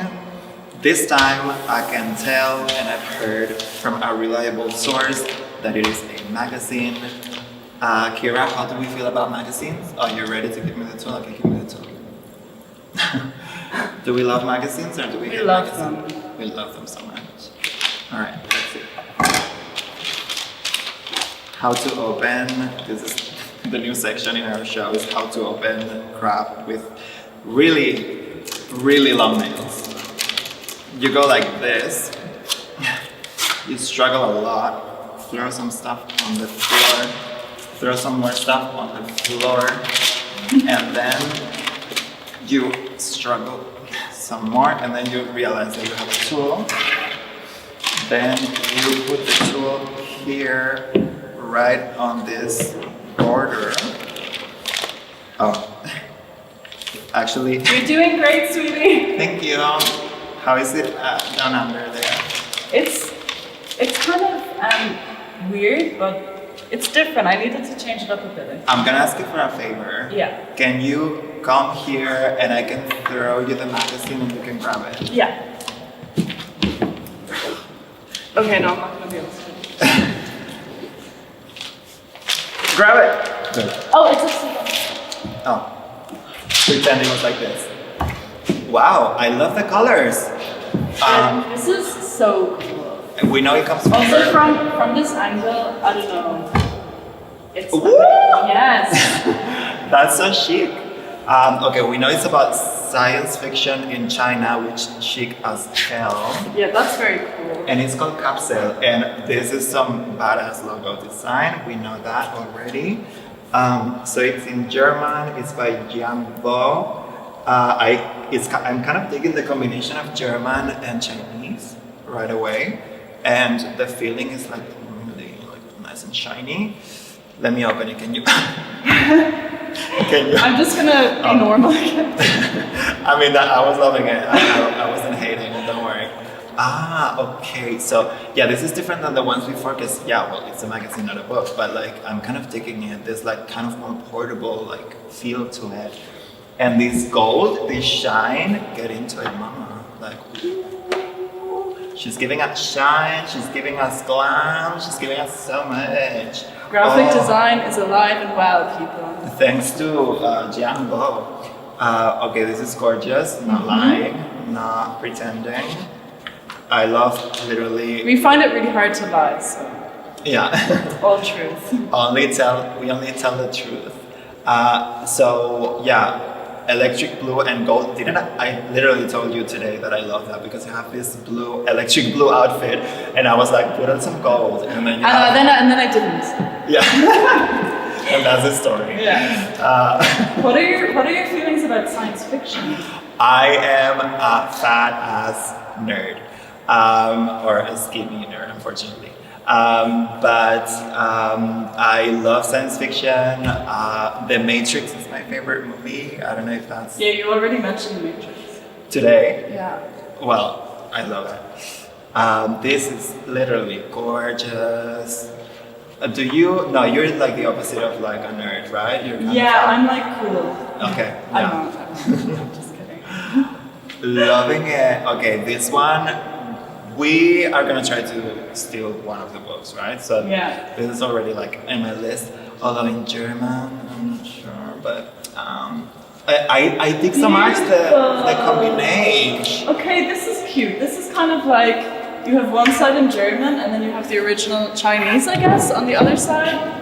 That's great. And that is it for this video.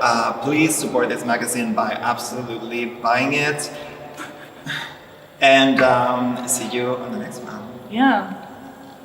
To our collection. Yeah, go other thing.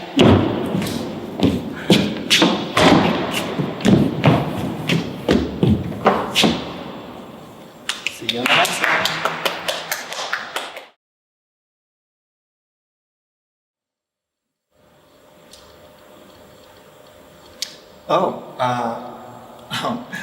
You just caught me without knowing that you were there. So what do we have here? What do we have here? Another box, it seems. Interesting. It looks like a pretty heavy book. I'm gonna enjoy doing this all by myself, all alone. Let me open this. And wow, Sophie Schmidt seems to be the author. It looks to have already right away a very luxurious packaging. And I absolutely, oh, there's a card. Oh, it's like a business card, really cool, really nice, for Hamann von Mia Verlag. That might be the, yeah, I guess that's the publishing house. Thank you so much for sending us the book. And is this a card specially for me and only me? Happy 2021 for you. Hello at home, really chic. And it says, Das Buch kann in die Bib. Oh, I have actually a really nice tool I just got off Amazon. It's a new Kindle reader with like a new kind of like skin. Reader Kindle, please read this. Das Buch kann die Bibel nicht verstanden. I'm returning that shit. Okay, well, so sorry,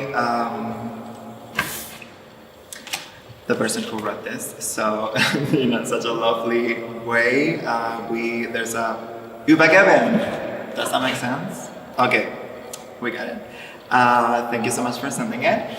And let's get with the book. Okay. Über die Tragik des menschlichen Körpers. I heard this is kind of, sort of, like an opera in a book. There should be poetry, I think I heard. My source said. It's what? Candle. Take care. Take care with this. This can take care with me. So let me open it. I think that sounds like this is an expensive one, which I'm excited about. Let's be careful. Alright. Okay, this is the first one that we've had so far. Woo, with such a feel to it. Ooh, oh my god. Let me show you what's my favorite part, to throw shit away. Okay, let me make sure that I'm gonna keep the new Kindle. Let me give it some job. Okay, first, some impressions. This is gorgeous. I didn't know there was gonna be illustrations, but here you go, very gorgeous. And let me see if we can get the feeling about what it's about. I mean, we're gonna, I don't know if there's gonna be like a straight up explanation, but we can read, I think maybe it's the first part of the first act. It looks like this. I think, yeah, it's like a kind of a theater play, like the styling of it. Let's see. Kindle, let's read maybe the first paragraph. Erster Teil. Die zackige Hausfläche liegt drinnen. Etwas Himmel mit Sacken in ihr. Hier begegnet sich alles in flachen Streifen. Die Wölbung wird lang. Zelte werden zu Teppichen. Es ist die Flächigkeit, die mir zu schaffen macht. Wonderful. Okay, maybe I won't return it. Well, let me show you just a little bit more because it looks like there's a lot going on. So, opera, drama, awesome paintings, luxurious feeling. I mean, let me just smell it because I haven't been smelling books enough. It also smells amazing. So thick! Oh my god! Let me add it to our collection. Thank you so much again for sending us the book. And like with all of the other books, you can find more information on the website for the festival and support it by buying it. See you on the next one.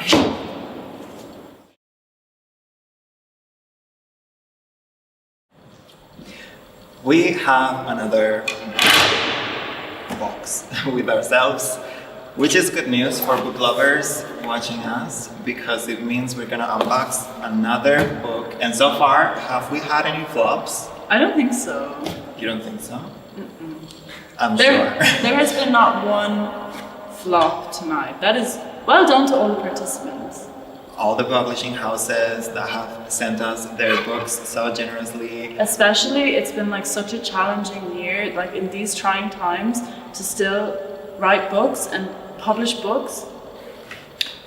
Very well brave. done.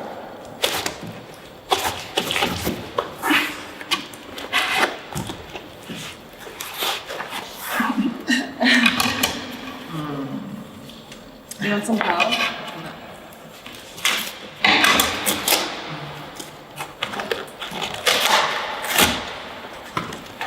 Easy.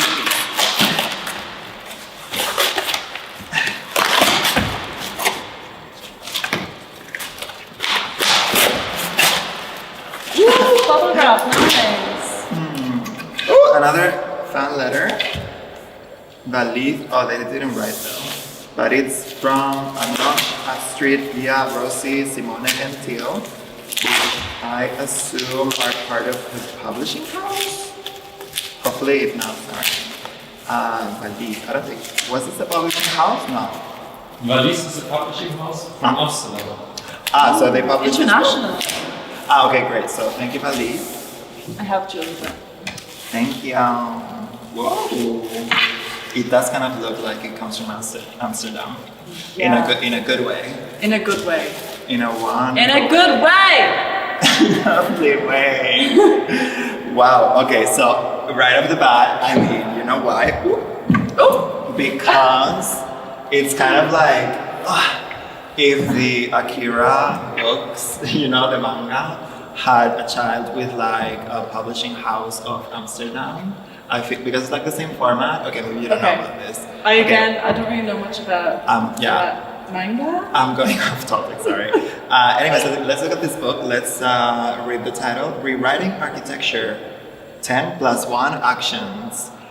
Not 10. So 11? Not 11 10. actions.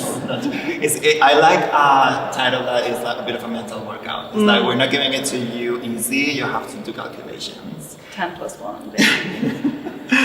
Tabula Scripta. I love that name, but I don't know. Maybe that's like the gang that does it. I don't know. I'm not sure. But this was made by Floris Alquemade. This is with Spanish accent for free for you. You're welcome.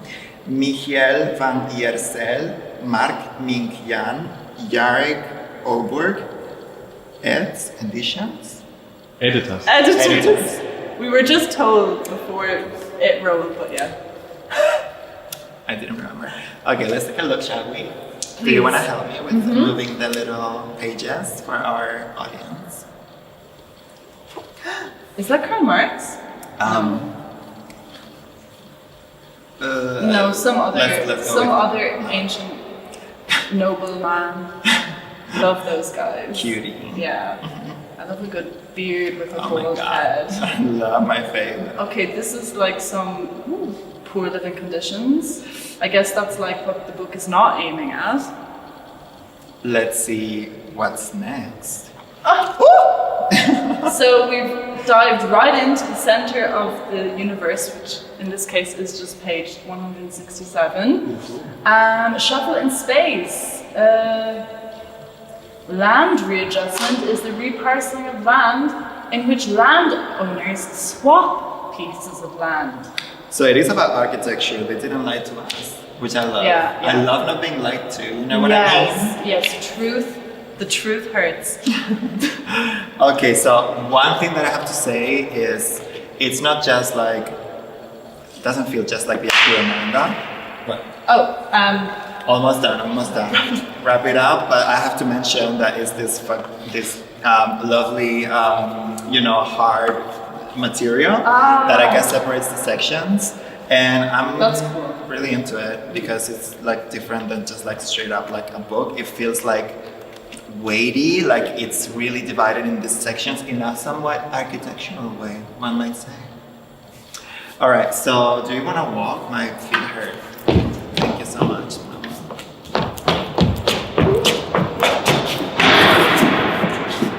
Thank you, Valid. See you on the next one.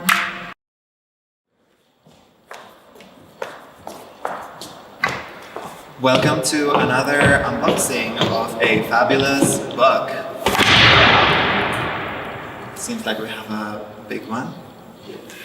Let's go with it. Are you ready? Yeah. This comes from Stuttgart. I just read in the box. Very important city for cars. They love heavy, big books, apparently. Yeah. So let's open it. I'm excited. This is the biggest one so far. Yeah. Biggest one so far. Bravo. Well done, although of course it's not always that size. No. But sometimes it helps. It helps. Just kidding. JK. Got you guys. Yeah. Got you all. Yeah. Because I heard guys is cancelled. Okay. You know, you have to say like all, everyone, peeps. To one and all, JK. Well done, Santi. You're really doing it. You're really getting there. After really, 2,000 books, I'm finally... Can you blame us? It's been a long day. Long, beautiful day. Yeah. Oh, it's here.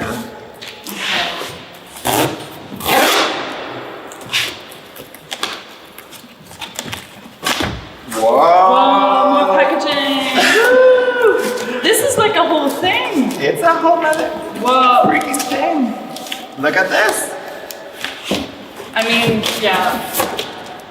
We don't promote the use of like packaging ever. Like everything should be just like given hand to hand. Except when it's this fabulous. Yeah, then it needs extra special care and then, oh, more ribbons. Ooh. Oh, that's nice.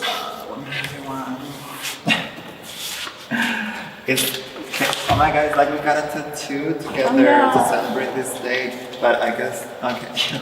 Yeah, so fashionable. We can never take it out. Oh my god, okay, so since we're twinning, is this a thing? Okay, let's take it out at the same time. Oh, this is so... Whoa, show the people, oh my god. Okay, this is giving me a bit like kitchen roll vibes, but nobody needs okay, they mean business. They mean business. What is it? Is it the same? Is it so that we can all take? And there's one for everyone in the audience. Oh my god! Look under your seat. Lukey and Tim, you get also some. Oh my god! Okay. Oh, I guess you better read this first word. It's in Spanish. I can't. No, it's not. Oh, it's not. You're cancelled. Ah, I thought. Spectre books. Didn't we have another one from Spectre? Yeah, Spectre have been big this year. Okay, Spectre, chill out, like, you know. Leave some room for the other independent publishing Spectre houses. books. JK. We love the generosity, so many. Oh my god, okay, so we know which one we're stealing, obviously. Oh my god, we can even like... We can stab so many of them, not just one. Okay. Oh my god, get it in the Zoom cam, how I stab it. Ah, and we can also double up on time, so while I'm going through this, you can just open more. I can just open one. Yeah, if so I'm lucky. This is kind of cool. There's some, I don't really know how to describe some things. Like, I've known the name of that at some point, I wish I still did. yeah, like when, like superimposed. No. It's like 3D, we're gonna go Like 3D. I can feel it, I can Prägung. Es ist sehr, sehr geprägt. Wie das ist, sehr geprägt. I have no idea what it's gonna be inside. Oh, it's about Me art. neither. Low tech, fine art. Oh, this would interest Lawrence. He's interested. Whoa. Oh, a little anime girl on the pole. She's pole dancing. Oh no, she's just on the tree. Oh. Stop. Okay, so it's in German. Oh no, mine was in English. They're in different languages. I love language. And they kind of can mount if you want. Wait, what? This book is giving birth to another book. Did someone say bookception? Because it's a book instead of book instead of book. yeah, I don't want to wake up. This is giving us so much material to play with. Thank you, Spectre. Oh, this is fun. This reminds me of like those old stylish cartoons. Girl. I've never even talked about like who even wrote this stuff. Okay, so there's the Explorizo okay. Low-Tech Fine Art. Have we even said the title? Okay. Oh my god. And then inside it gives birth to Explorizo Colored Suite. Sweet. Okay. Another thing. It says risography as an artistic printing process written and edited by Sven Tillak. In Leipzig, there's like a Riso club place, and they do really great work. They sponsored. No, I didn't. They didn't. This is free. They're getting free sponsorship. Yeah. Here. Good for them. And we have to now read all of these names. Okay. and the nominees for best Riso graphical contributions are Lex Bollocks. Okay, basically we're really into it. That's what we learned. Sorry, we got excited there. We got really out of control. I think I'm Books tired. giving birth, our producer losing their mind. Basically, did we say the names, the things, and everything?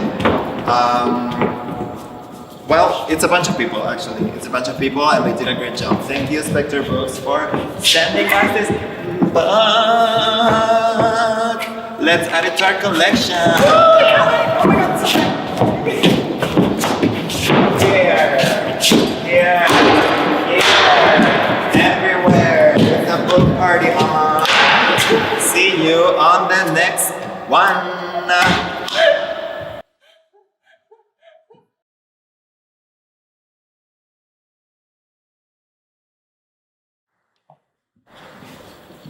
This is it. This is the last box. It's been a long run, it's been a good run. Let's unbox the last book. Yeah, let's just do it. Of this unboxing series. It was fun, wasn't it? Yeah, I love it. Who would have known? I can't imagine living my life now not unboxing. Right. Yeah, I think we've found our vocation. Is that the word? Yeah, I don't know. There's just something about the build-up, about the experience. The drama. The drama. The suspense. I don't know if you're gonna like the book. You're The probably gonna glamour. like the book. We always like the book though. Why do we always like the book? We're just such bookworms, me and Sam. I mean, this is a book fair with amazing independent publishers. Okay, so the verlag is Luca. Luca. The femme version of Luca, Lucia. Verlag, and they've gifted us like 4 little tiny stickers. That's so cute. Oh my God. And there's a QR code also on some of the stickers. That's nice. Like that. Whoa, I wonder what is 2 in postcards. there. Oh my Okay. God. So many things. This is so celebratory, like for the last one. Yeah. How lovely. Presents. Presents. Some wrapping. This is going on our computers and things. Oh my God, I love it already. Wow, okay. Walking Weimar. Wow. Walking Weimar. And I think this is the first book we've had, which is like in this quadrat square form. Which I like because, I don't know, I like when books kind of just don't do what they're supposed to do, you know? I know, rebels. Rebels, yeah. Rebels. I mean, not English book. Love it. Anyway, enough about the book. Just kidding. Not enough It's all about about books. us. It's enough about books. No, it's Follow all about us books. on @Santesuke. We haven't said that, Mama. Oh, maybe in the intro we did. And at what? Kiramish. Okay, sorry. Sierra Mission. Okay, sorry. Enough about the presenters, the glamorous presenters. More about the book. Yeah. So the verlag, the publishing house, as we just told you, was Lucia Verlag. And Walking Weimar is a curatorial project on paper and a handbook for fictional exhibition in public space. Oh, I love making art accessible to the masses. It's what art should be all about. Gorgeous, gorgeous, gorgeous, gorgeous. Walking Weimar seeks to offer an unconventional approach to exhibition making by applying the method of walking, so often acknowledged as the motor of creativity per se. It promotes declaration and slowness, as well as a careful observation of space as a central tool of the curatorial. But enough of the blurb. Let's actually take a look inside this very rebellious book. Show what? Wait, what's the language? It's German. Oh, but the back was English. We have a lyre in our hands. That's line. weird. Why would it do that? No, maybe some center. I mean, that's not. Maybe there's another page in English. Exactly, it's multilingual. Wow. Because this page is in English. Ah, lovely. Okay, and here it's talking about measurements in threads.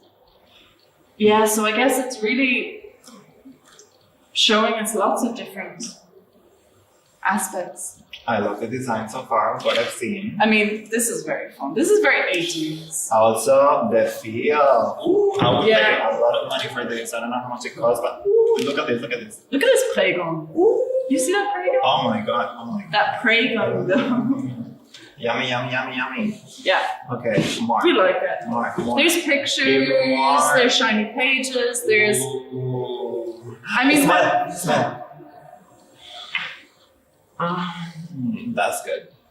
Yeah. What I have to say about all books that we've seen tonight is that they've all shown me that books are not boring. Books are still totally interesting, and don't just not buy a book because you can just like, I don't know, read it online. Like, look how much fun we've had. You know what I would say? I would say books are the new TikTok. Can I go that far? The new Instagram? No, sorry. All right, well, what a lovely way to end our unboxing series. Oh my god. Okay, thank you so much. Did we say name? Verlag. I mean, who wrote it? I don't think I said. Title? Lucia Verlag, We said Walking that. Weimar. I think it's like loads of Beiträgen. Okay. Prologue by Katharina Wendler. Fab. I think a lot of people contributed to making this book happen. So More well done. information on the website, which is made by the Unfun Studio, which I didn't know before this, but then I learned about them. What is it? Turns out they're like the coolest literal web and design studio making place, team, gang in Germany. And I happen to be a web developer. I mean, I have a job. I'm not trying to get a job from them, but I don't know. If you want to chat about it, I'm here. I'm a fan. Anyways, let's celebrate. Let's add it to our collection. Should we add it to the video?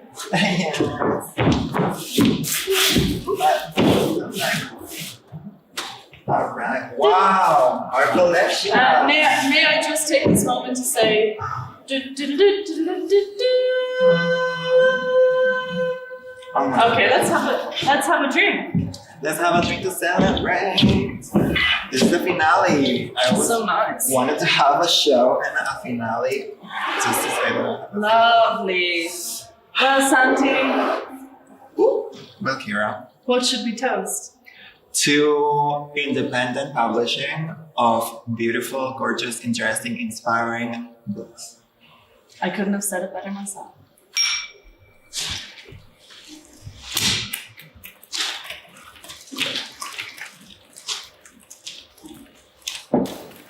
Thank you everybody for watching, and catch you on the website, maybe on Twitter, on something. Maybe we'll post a hashtag. Thank you so much for watching, and yeah, see you at the library.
It's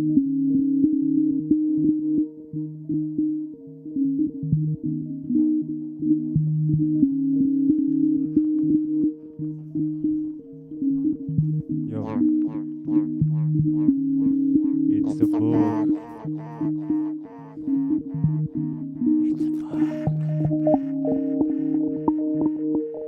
It's a book.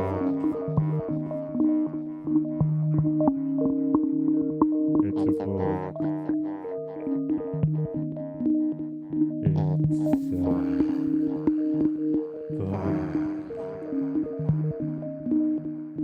It's a book. It's a book.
Let me take. Let me take some. Let me take some.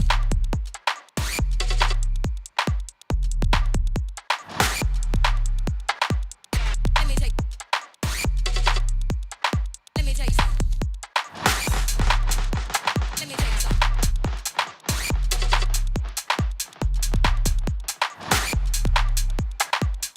Let me take. Let me take some. Let me take some.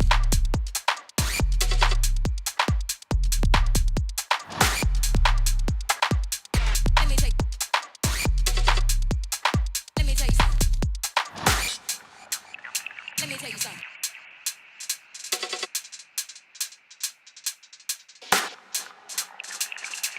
Let me take. Let me take some. Let me take some.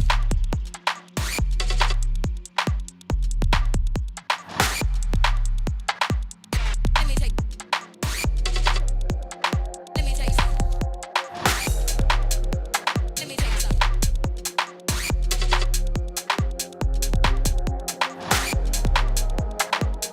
Let me take. Let me take some. Let me take some.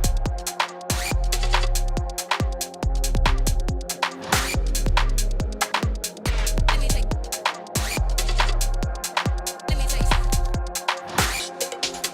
Let me take some.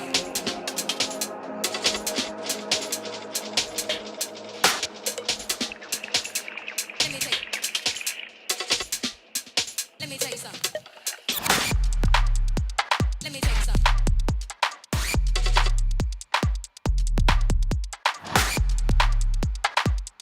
Let me take. Let me take some. Let me take some. Let me take. Let me take some. Let me take some.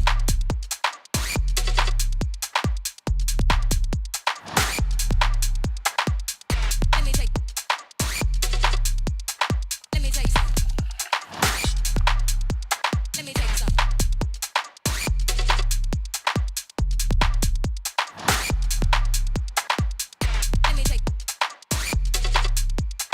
Let me take some. Let me take some.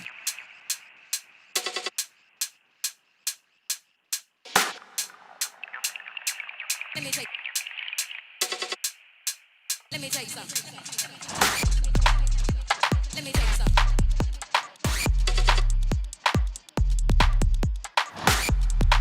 me take some. Let me take. Let me take some. Let me take some.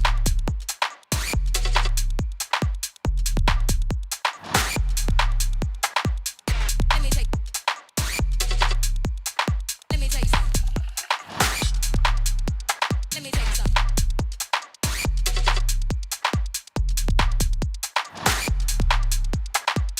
Let me take. Let me take some. Let me take some.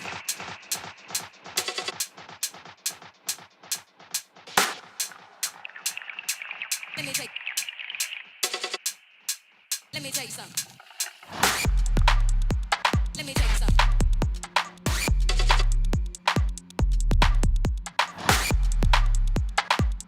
Let me take. Let me take some. Let me take some.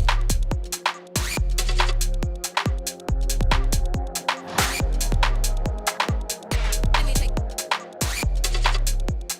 Let me take some.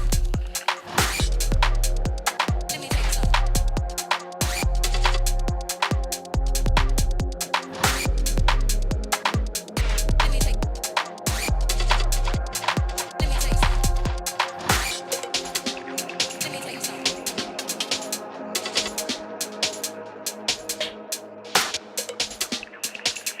Let me take. Let me take some. Let me take some.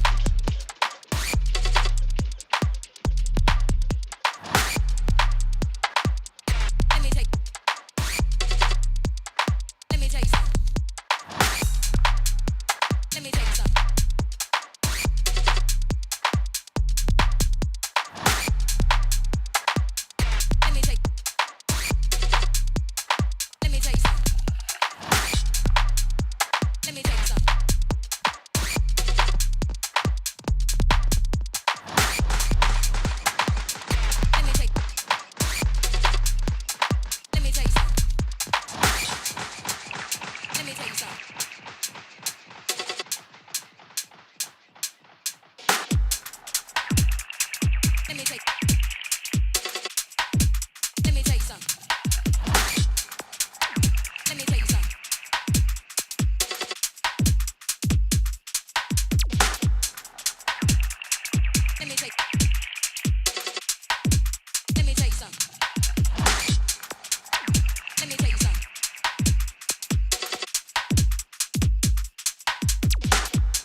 Mach mal das Mic aus.